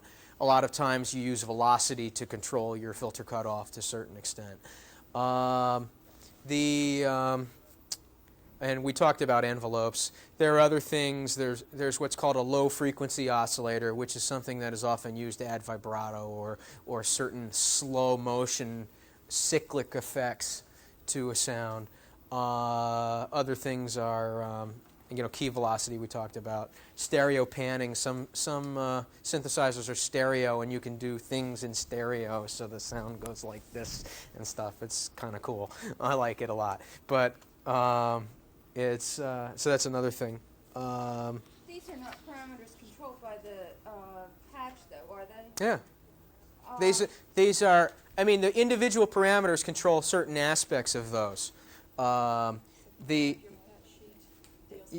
Yeah, I'll show you that. For example, the patch data sheet. Okay, you see up here it says LFO. Okay, the LFO has certain characteristics to it. It's got a waveform that it generates. In this case, we're using a sine wave. It could be a triangle wave, a sawtooth wave, or some other type of way that it describes motion. It's got a speed. Okay, I mean, that's obviously how fast it or slow that wave completes a cycle. A delay, which is usually, oftentimes with vibrato, you don't want to start right away. You want the vibrato to sort of fade in as the sound is sustained, because oftentimes with an actual player, you start off by playing, like with a guitar, for example, you start off by striking the sound, and you don't add the vibrato until afterwards, and you continue to add more and more vibrato to a certain point. A delay function allows you to do that to the degree that you would like to do that. These indicate pitch modulation and amplitude modulation, which mean that vibrato, for example, is a pitch variation. You may, in certain cases, want a volume modulation instead, something like that. There are other parameters for the LFO. We said before, these are the parameters for the various envelopes, and the DX7 has 6 oscillators, each of which produces a waveform. The way the DX7 does it is really kind of weird. It's hard to describe, but these actually only produce sine waves, but the way in which they combine the sine waves produces a complex harmonic. So in fact, with the DX7 in particular, one of the most creative aspects of programming a DX7 is that you can create your own waveform, your own set of harmonics, basically kind of from scratch. It allows you the tools to do that, rather than just giving you a waveform with a set bunch of harmonics, and that's what you get. The DX7 allows you to create your own waveform, and thus you can choose a little bit more. Well, I think the harmonic content of a piano sounds a little more like this or like this, So that's one aspect of it. Okay. Okay, I gotta find my. Okay, so that's what I wanted to talk about with that. The sonic potential of a synthesizer. Okay. How many different sounds can it produce? Okay, there are two ways, at least two ways of looking at this. Okay, one is by looking at the number of components. Okay, there are the more oscillators you have, the greater its ability to produce complex harmonics, and the greater its ability to control complex harmonics over time. The DX7 has 6 oscillators. The SQ80 has 3 oscillators. And in either case, you can control the amplitudes of any one of those oscillators with an envelope, so that each of those oscillators is doing has a completely different volume, addition to the total sound at a time. The other thing is the number of waveforms that an oscillator can produce. The SQ80 has 3 oscillators, but each of those oscillators can produce 75 different wave possibilities. In other words, harmonic, different harmonic colors or whatever, if you want to look at it that way. The DX7 only uses sine waves, but it uses a special technique, such as I said before, to combine these in more complex waves. And there are other features. The more envelopes and LFOs you have, the more interesting things you can do, that kind of a thing. There are also special features that many synthesizers have. We talked about you can also calculate the number of distinct patches and use the multiplication principle on the parameters. You take each parameter and multiply it by its possible number of values, since they all are disjoint things, or they're not disjoint. They affect one another. So the total number is an astronomical number. Okay. Now, I think these are 3 points I wanted to raise about is a patch copyrightable. I know I can't answer this question, but there are a couple of questions within this that I can try and answer. Okay. One is, are we trying to copyright sound? I think that we've reached the conclusion that no, in fact, that's not what we're interested in at all. Sound is the output of the program. We want to copyright the program, not its output. And there is that we also don't want to copyright the idea. Okay, just because I make a piano sound doesn't mean that nobody else should be able to make a piano sound. That's ridiculous, because competition is what makes us all do things better. If I can make my sounds better than somebody else's sounds, then they'll buy mine. If they like theirs better, they'll buy theirs. So that's the way it works. There are an awful lot of sounds which are commonly used in recordings and so forth. Many of them are traditional instruments. Many of them are synthesizers, which, synthesized sounds which have come into sort of common usage, like synthesized brass and strings and the DX7 electric piano sound that we saw. I should be able to even on the same synthesizer, attempt to imitate those sounds if I so desire, and I would like to do that. I don't see that there's any issue there in terms of whether we're trying to copyright the idea. It's not the point. Is the idea separable from its expression? Okay, well, that's why we get into that question of what is the same sound. Can the same sound be produced with different patches? Yes. It depends on how you define that sound. It depends on how you define what is the same sound. And what do we mean by the same sound? I think that in a musical instrument context, in particular, we're talking about not exactly the same sound, but the same kind of sound, the sound that is identifiable as being the same sound, although the detail may be different. What I've got here, and this is one aspect of, this is one demonstration that I wanted to really get to. I've got 10 different piano sounds in the DX7. And they all have different patch parameter values, okay? In the appendix that I handed out, I've got all 10 data sheets there.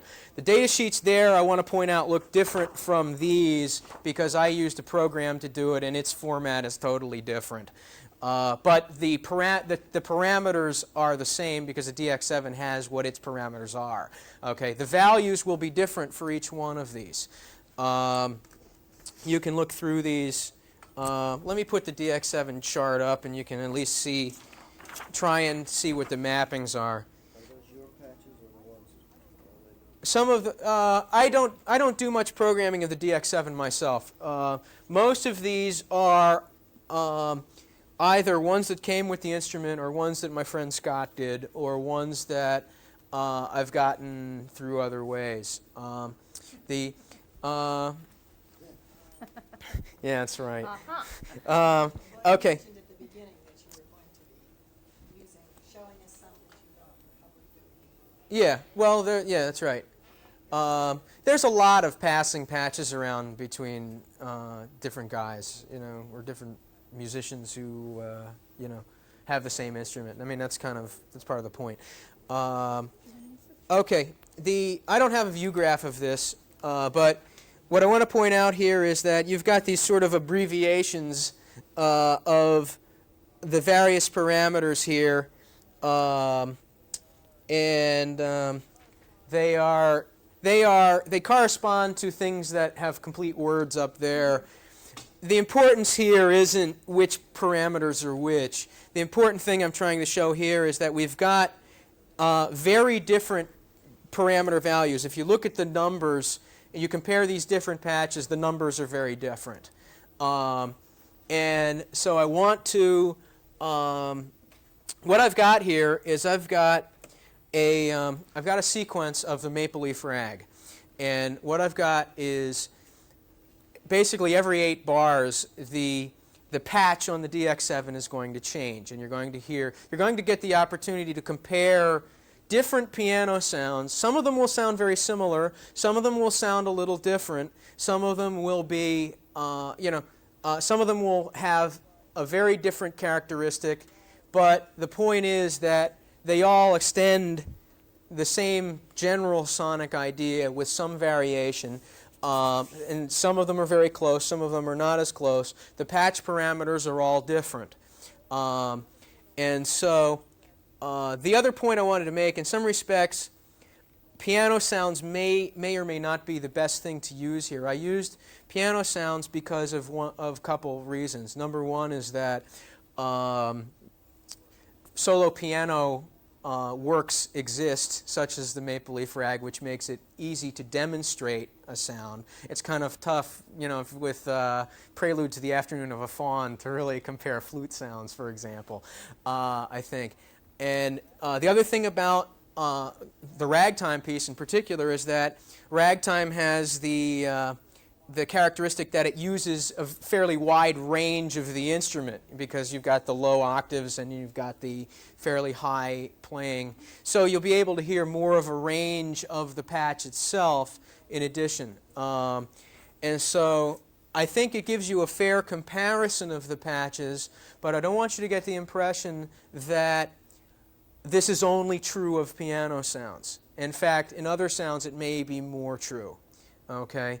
So that's kind of one potential drawback to the demo, but overall I think that's a good thing. Now the DX7 glitches as it changes a program. So what you'll notice when the program is changing is that it will kind of drop a note or make a funny little sound. So that's kind of your cue that the sound has changed.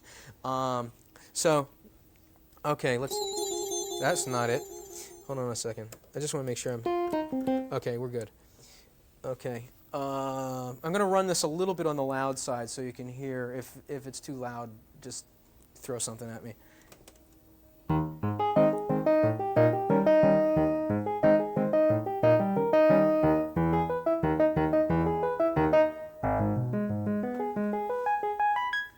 Okay.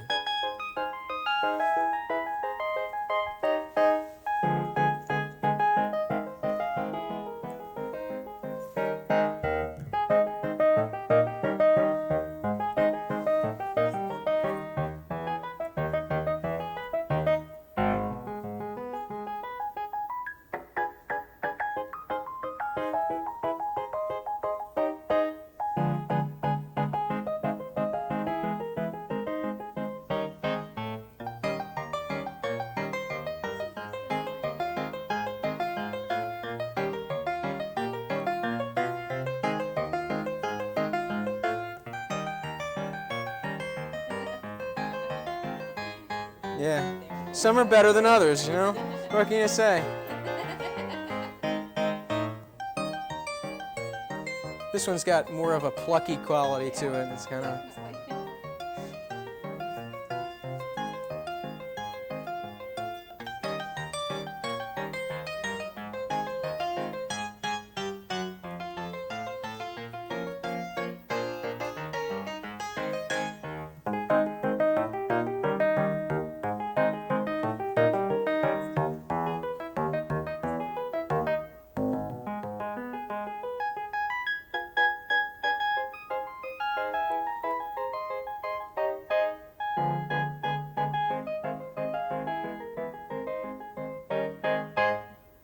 So, It's very interesting. How Okay. many patches were used? there were 10 different ones, okay? And I've given you the data sheets there, okay? You got the performance, where'd that come I played it. from? Did you? Yeah. Yeah, so. And that was the other reason I chose Maple Leaf Rag. I knew it. So, Good enough reason. so, what did you guys think of that? I'm just curious. Are So, all synthesizers so complex or comparably complex so that the parameter settings would be infinite for? at this point, yes. Yeah. It didn't used to be the case, okay? That's why I included that view graph on the sonic complexity, okay? Because what you may choose to do is you may choose to allow certain synthesizers, because you may consider them to be sufficiently complex, and certain other ones to not be. Synthesizers used to be made up of hardware components that did all this stuff, and hardware is expensive. So manufacturers had to limit the number of components that they put into a synthesizer in order to make it affordable. That's not the case anymore. I mean, the DX7, the DX7 in particular, and actually many other instruments like the DX7, have their tone generation is entirely created by software. So it's limited primarily by the computer programming ability of the manufacturer in producing a sound, and also the speed of the microprocessor, because there's only so much a microprocessor can do. But we know what's happening with microprocessors. Microprocessor speeds and capacities are like going through the ceiling, you know. The DX7 is like a 5 or 6 year old synthesizer. The SQ80 is based on a similar technology. It's a little bit more recent. And that's why it can do the multiple sounds at one time kind of a thing. They concentrated on those aspects of it. But there are synthesizers now which are coming out that are based on processors like the Motorola 68000, which is what the Macintosh has in it. You know, if you can imagine a synthesizer with the power of a Macintosh, it exists.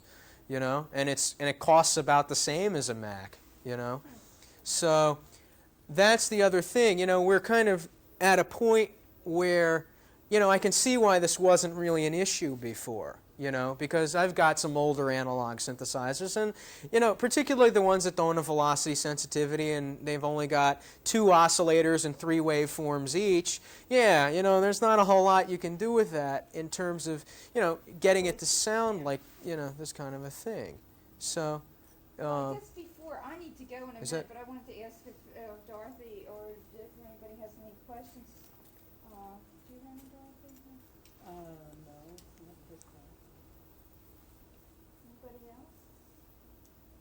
thought this was an extremely useful demonstration. Great, I good. really appreciate your coming down, and I appreciate you bringing all your equipment and Okay. so forth. And, is there any help you need getting this all together, or? No, I'm okay. There's one other thing I wanted to talk about before I leave. Just, if you need to go, it's no problem. Like I actually talked to you about this. This is a thing about, this is a registration issue, which has to do with banks of patches, okay?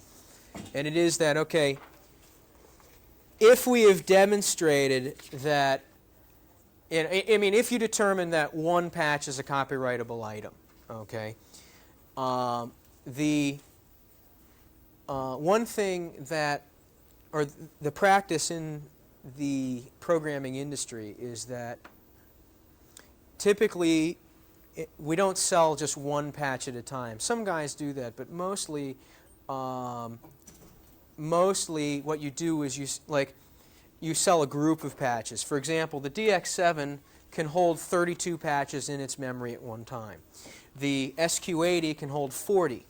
So what is usually done is that a programmer will sell some multiple of that number at one time, like 32 or 64 for the DX7, or 40 or 80 for the SQ80.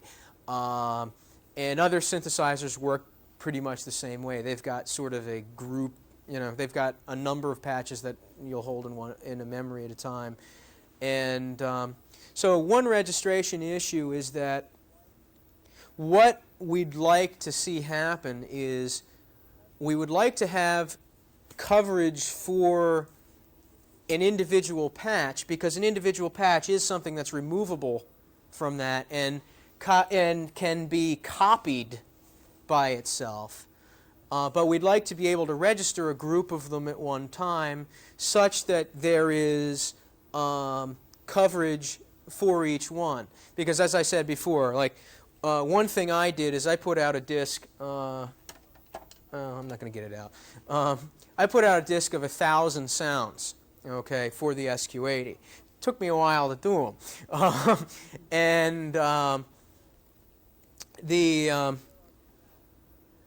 There are now, I mean, when you do 1,000 sounds, you just kind of cut corners in quality sometimes. And some of the patches are great, and some of the patches are not as good, but we're selling the thing as a whole collection, and we're selling it at a lower price comparatively, and so, we're kind of going for that kind of a market, But the thing is, okay, if I had to spend $10,000 to register each one of these patches, I wouldn't register them. It just wouldn't happen. I would take my chances, because there's not that much profit in it. There are ways you can make, even with one offering, you really don't even make that much, So that's one issue. What I would like to do is, ideally what I'd like to do is be able to submit all 1,000 of those and have those be copyrighted such that some other patch pirate can't pick out the good ones in there and offer 80 good sounds, which are all my sounds, off of my disc as his own offering. There are two problems with this. Okay, one is the obvious aspect of, he's making profit on what I'm doing. The other aspect is from a consumer point of view. If the consumer buys my disc and then buys his discs, he's buying the same thing twice. So, and this happens a lot. The other thing too is most of the way in which these are sold is through mail order, and so you really never know what you're getting. And here's some guy who's putting out $50 for something, and he has minimal information on what is going on, but he knows he needs something. He's heard through word of mouth or through something else, oh, these are good, buy this guy's, But if he gets them and then they're the same as something he's just bought, that's a problem. And so that's kind of the registration problem in a nutshell. because we would like to be able to, register a group of them at one time Well, under one registration. I don't know if I don't that's know what Harriet said already. It doesn't sound as though it's a big problem if Okay. in fact you do sell them Yeah. at one time. Well, see, The issue is really yeah. whether it's copyrightable, but if it's copyrightable and you Right. sell them. Okay. Well, I wanted to raise this you point sell- in you sell a particular. group of 64 or Yeah, 80 well, that's or right. multiples of Well, that. we would, okay, but then the question is, see, what I don't know is, okay, assuming that an individual one was copyrightable, okay, I don't know under that circumstance if all of them are. each individual one is. Uh-huh. You see what I'm saying? And that's kind of what we're asking for. Do you see what I'm saying? Because, No, I'm sorry. Is your question whether the Okay. one registration would protect yeah, each of the patches? Yeah, or is the individually. question, the question is what you just said. okay. Okay, and I still don't really know the answer. Well, again, I guess our Assuming they patches were. If Yeah, patches are copyrightable, Yeah. and if your particular patches are copyrightable, right. then the one registration Okay. would suffice. Yeah, okay. Is Then there that's, more- Is there more authorship in some than others? that's a tough question to answer. The answer is probably yes, okay? But the question is,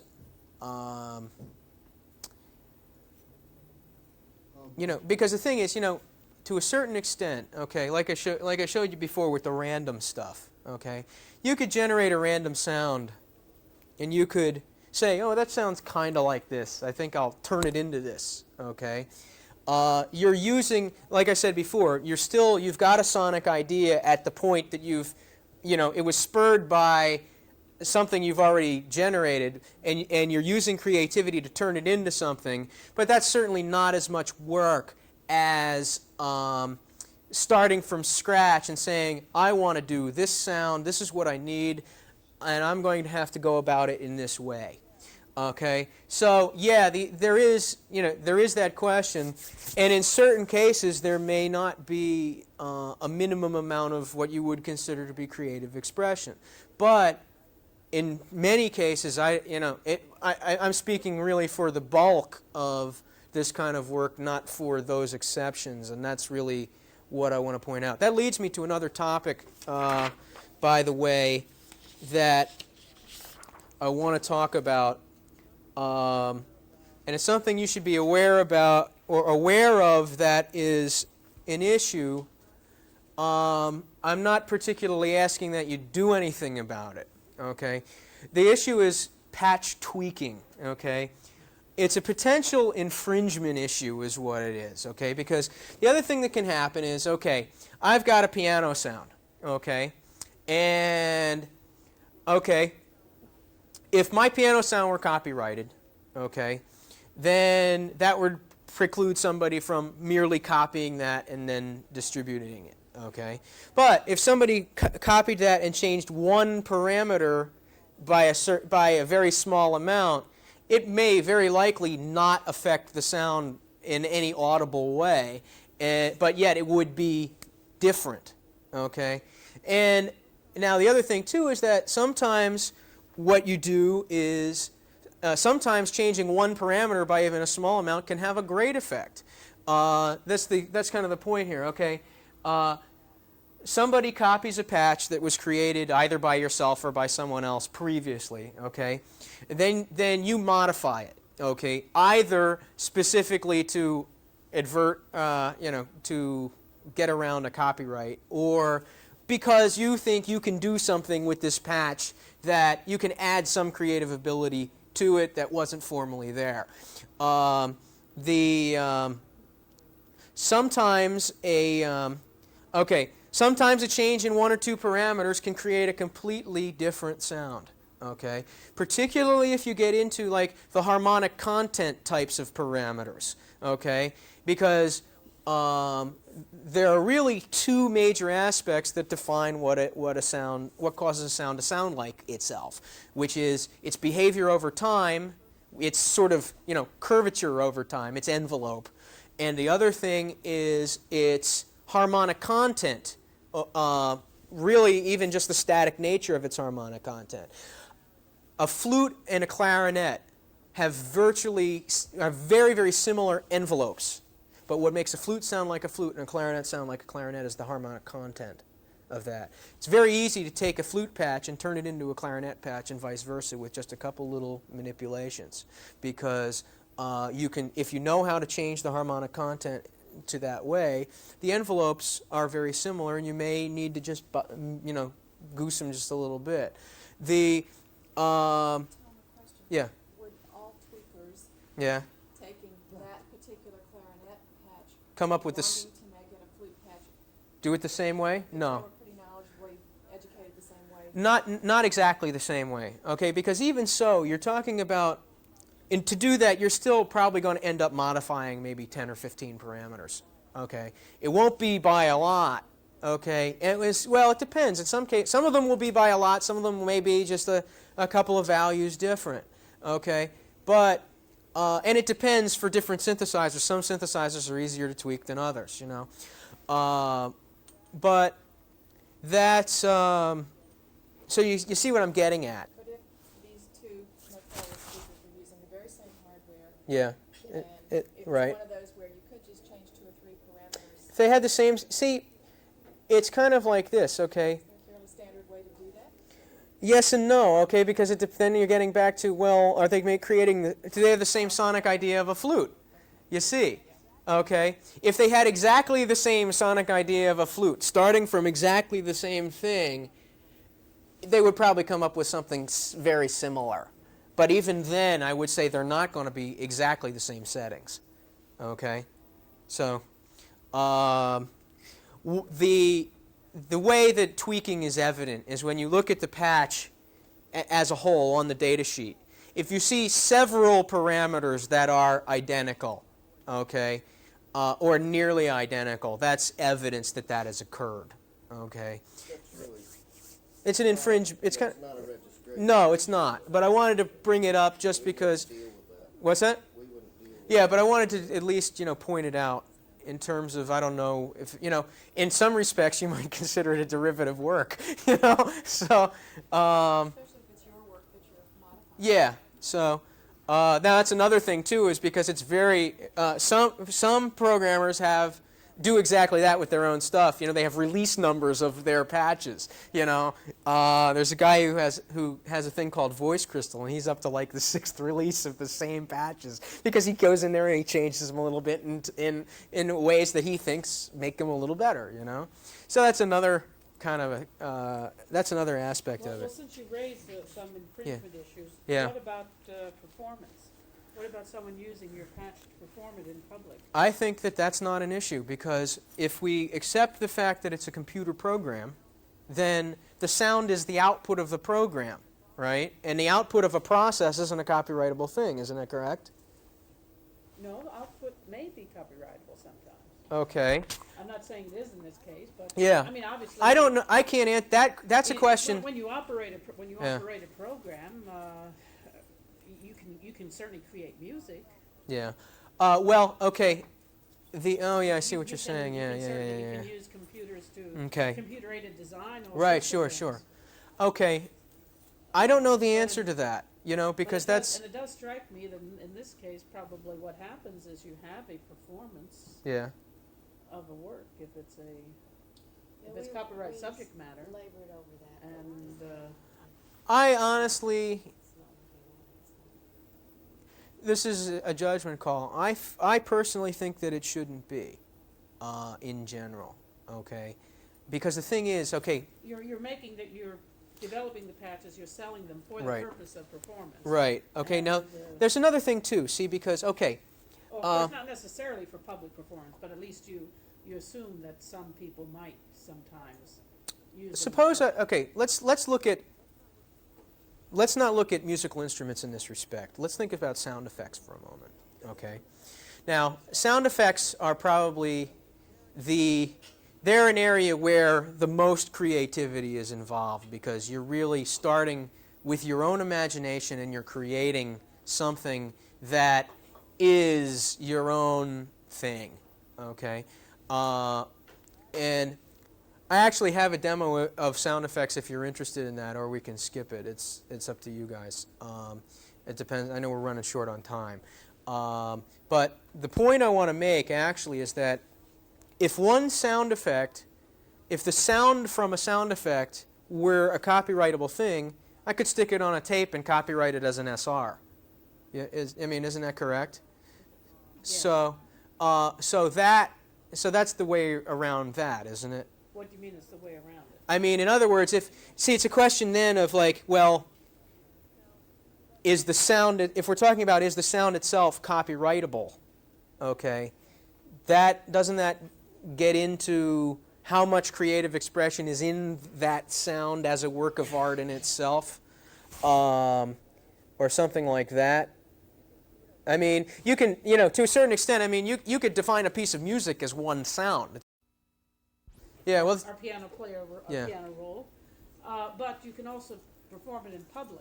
And as you may know, in the case of the copyright law, gives an exclusive right generally Yes, I know about to that. the public performance Yes. of a work. I think, Now, it's seldom that you can have Yeah. a public performance of a see, book I think or a that program, but it can occur.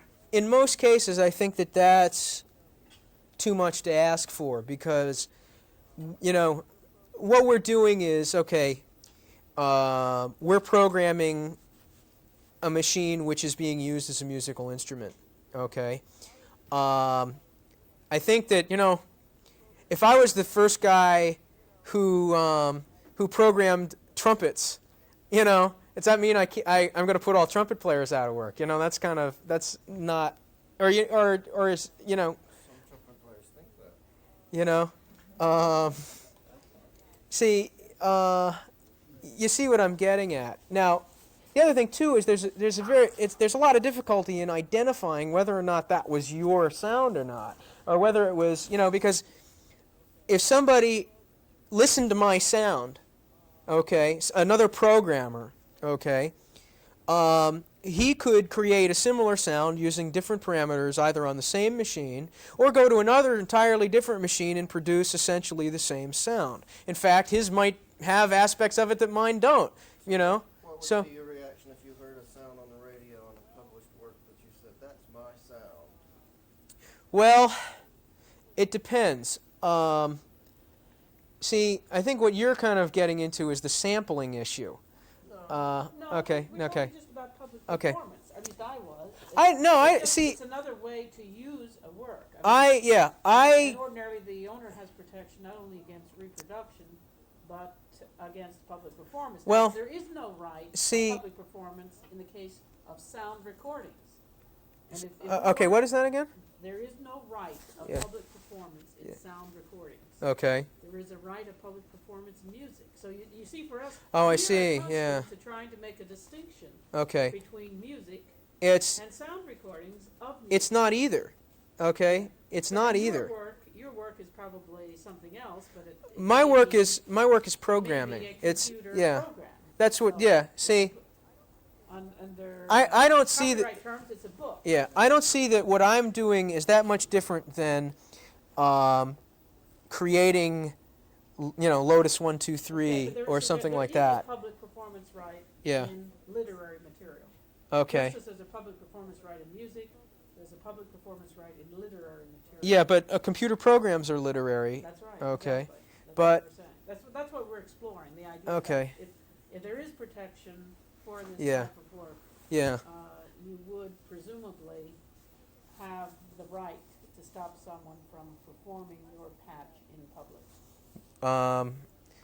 I think that that's extreme. I mean, the reason you sell it is to, so other people can use it. There's a whole other Yeah. bunch of people out there that think on the opposite. These university guys, for one. Well, Well, they're coming up with their sounds. They don't want anybody else to have anything that sounds like that. And Well- if they hear it on the radio, they want to stop it if they think it's been copied from you. this is another aspect of this issue, and I can't say that I represent everyone on this issue. I think that, to tell you the truth, if we could get the first part, then we can worry about the second part, because one way or the other, the first part is, the first part I think would need to occur under either condition, or well, at least it would seem that way to me. So, does that make Yes. I don't have a good answer to that question. I personally feel that there are arguments for both sides.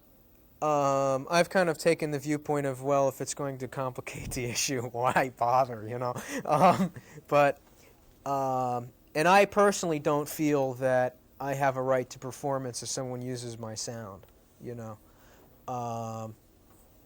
I feel that I made the sale, and that was what it was all about, Well, we took, so far we've taken the attitude that the sound per se, the output, the sound, Right.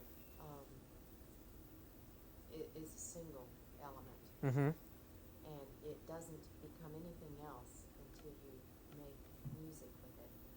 And so I make the music, or he makes the music, or she makes the music. The sound itself is not. I think that's, I think that's a good argument. I can definitely see that way of thinking. The only difference is that, okay, here we've got a device that you can create, you can create sounds that you imagine, okay? And to a certain extent, I kind of look at it in the sort. To me, it's kind of like cartooning in a way, or something. Simple drawing. I'm not an artist per se, so I can't really relate to, getting out paints and stuff. But at least to me, it's like, if I do at least some simple sort of a drawing and have something like that. To me, the creative process is similar between deciding how you're going, what kind of a sound you're going to do. It's kind of similar to the way in which your creative mind works when you're doing other forms of art. And that's what goes into it. It's not. Yeah. Okay. Product. Yeah. Well, okay. Right. Okay. And so the question is, okay, now in one case, I mean, artworks in general are copyrightable items. Okay. If you view a sound as a synthesizer sound that was, that is a result of creativity, if you view that as being a creative product in itself, then it's a possibility. I don't know the answer to that. But I would say that it's, like I said before, that's not the issue that is at hand at the moment. At least in terms of, for us.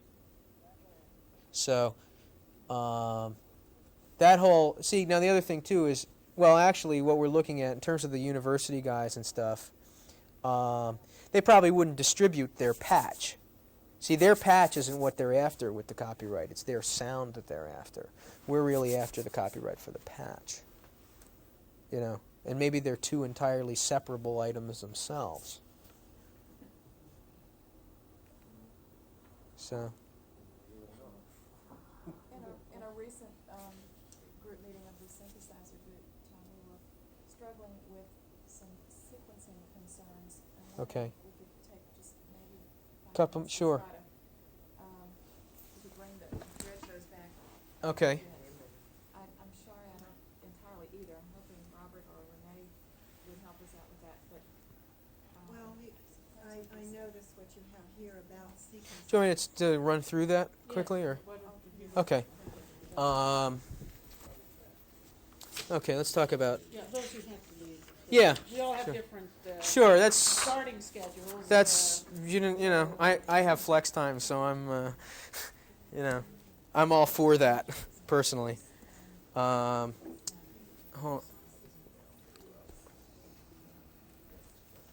And this is extremely interesting, but I get Yeah. Friday afternoon people do tend to. I don't have any problem want with to it get at the all. start on the weekend. I'm just glad that I can come down and present what the way I look at this. So So, And if we can finish this, since we're taping it, yeah. people can watch it. Well, that's true, yeah. So, okay, sequencers. Okay. A sequencer is a high-tech player piano. Okay. It can record and reenact performances on one or more synthesizers. Okay. Sequencers themselves are a software thing. Okay, they're a program. In this particular instrument, it happens to be built into the instrument and into the operating system of the instrument. This synthesizer has a built-in 8-track sequencer. I can buy sequencer software that'll run on my computer. I can buy little devices that are just sequencers that don't have any other function except to be sequencers. Okay, a sequencer, what it does is you play your keyboard, and it records what it is you're doing. Okay, but what it records is it does not record the music waveform, the output, the final audio that comes out. It doesn't record that at all. It records, note on, middle C, velocity X at time t. Okay, note off, middle C, velocity Y, time t plus 1. You see? Okay, you see what I'm trying to say? Okay. What are you saying anything more than that it records it in a digital way? No. I mean, yes, I am. Okay, because the other thing you could do is digitally. If I had a digital recorder, okay, you know, like the famous DAT machine. Yeah. If I had a DAT machine, that would be, I could plug that at the end of my, I could plug that into my little stereo receiver here and record the output of everything playing, okay? But that is not, what that is recording is, that's recording the audio signal that is being produced. Do you see what I'm saying? Okay, and you're not doing that. No. Okay, what I'm doing, let me go into one other thing, let me go to one other view graph first, and then we'll come back to sequencers, okay? Okay, you've heard of MIDI. Have you heard of MIDI? Okay. MIDI is the musical instrument digital interface. I don't know why I didn't write that up there. It's like, to me, it's like so common. Okay. Do you know anything at all about the way computers talk to other computers? RS-232, for example, ASCII. No? Okay. Well, I think she knows. okay. Okay. These computers have what are called protocols, which allow them to communicate between each other. Okay. There are a whole bunch of protocols in the industrial computer world. There are a ton of them. Synthesizers have one also. It's called MIDI. Okay. What MIDI does, MIDI communicates. It has two aspects to it first. Okay. What you have is you've got a physical wire that connects between one synthesizer and another synthesizer. Okay. And it sends digital data across that wire. Okay.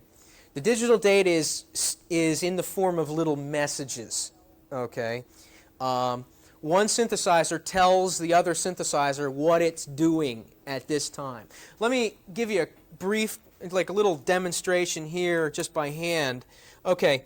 I've got, okay, my SQ80 has this kind of marimba sound. Okay. And I've got, on the DX7, I've still got the piano sound. Okay. But these two synthesizers are connected via MIDI. Okay. I've got the MIDI output of this going into the MIDI in of the DX7. Okay. Now, when I set it up in the proper way, okay, we got the piano sound. Okay. And we've got the marimba sound. But from one keyboard, I'm playing both instruments. Okay? Right? Okay. Now, what's happening here is that every time I press a key, The SQ80 sends a message out of its MIDI out port saying note on, and it is middle C. It tells it which note. It tells you the velocity with how hard you hit the note. Okay. There are other things too. I've got a thing called a pitch wheel. All synthesizers have what's called a pitch wheel. Pitch wheel does effects like, like it's an expressive performance controller. Sustain pedal is another one. All synthesizers have a sustain pedal. When I send my pitch wheel out, or when I hold a note down, the pitch wheel information is sent out also. This says pitch wheel change. I'm now here. Okay, pitch wheel, and it checks it consistently. And if it has moved from the previous value, it sends out the next thing. If I put the sustain pedal down, it says sustain pedal on. When I release the sustain pedal, it says sustain pedal off. Same thing when I release a key, it says note off. And it's sending that information where? It's sending that information over a wire to the other synthesizer. And you can daisy chain synthesizers kind of ad infinitum. So you can you can come up with these outrageous string sounds with 10 synthesizers and stuff, and that's what's happening. Okay, you've got the you've got the ability to identify specific performance events. Okay, when a key is depressed, when a key is released, when a sustain pedal or some other controller is changed, its status has changed. All this information is transmitted in real time across the MIDI bus. And it operates so fast that your ear can't distinguish between, there's no delay involved here that when I press a note, well, the computer doesn't think about it for a little while, and then it plays the note in the other one. It's very fast. It's a very efficient protocol. It gives the effect of playing things simultaneously, okay, or communicating other events, okay. Now, if you can imagine that I can record all of these events into another device, another microprocessor-based device, which is receiving this information, okay, and it just sits there and it's got its own little clock that's running, and it notices the time when every one of these things comes in, okay. That's what a sequencer is, okay? And then what it will do is you turn it around the other way and it'll spit all that information out in the same time that it recorded, it received it, okay? And the main thing, then the next thing is that if you can imagine that you can do that on one track, then you can imagine that, okay, we've recorded one track. Now, we're going to play that track while simultaneously recording another track, okay? And so forth. And then what we can do is we can say, well, I want this track to play this synthesizer, and this track to play this synthesizer, and this one to play this synthesizer or a drum machine or anything. Drum machines, incidentally, are crude synthesizers also. So they're actually crude synthesizers with crude sequencers on them. So basically, you can compose with this device, okay, and you can have, okay, my DX7 I'm going to use that famous electric piano sound on. So that's my electric piano, okay. My SQ80, I want to have bass on that. I got a bass sound, and I've got a drum machine sitting out there in the ozone somewhere, and I've got drum notes being played on another track, okay, and that's how that works. Okay, so that's the way a sequencer works. One other point I wanted to make about MIDI before we get this off is that another thing MIDI does, which is not related to the real-time activity, is that it allows bulk data transmission between either two like model synthesizers or between a synthesizer and a computer. When I was doing my programming here on this computer, and this data was changing here, it was sending that data over to my synthesizer via MIDI, and this synthesizer knew to recognize that message and say, oh, this is for me, this is my stuff. This means that I'm supposed to change what I'm sounding like at this moment. Okay, So that's another aspect of it, and the significance of that, of course, is that it's a way of copying data from one machine to another. Okay, so that's basically it for sequencers, and like every other aspect of data on this stuff, you can usually save it to disk or to a cassette or something like that. You've got offline computer storage of this stuff.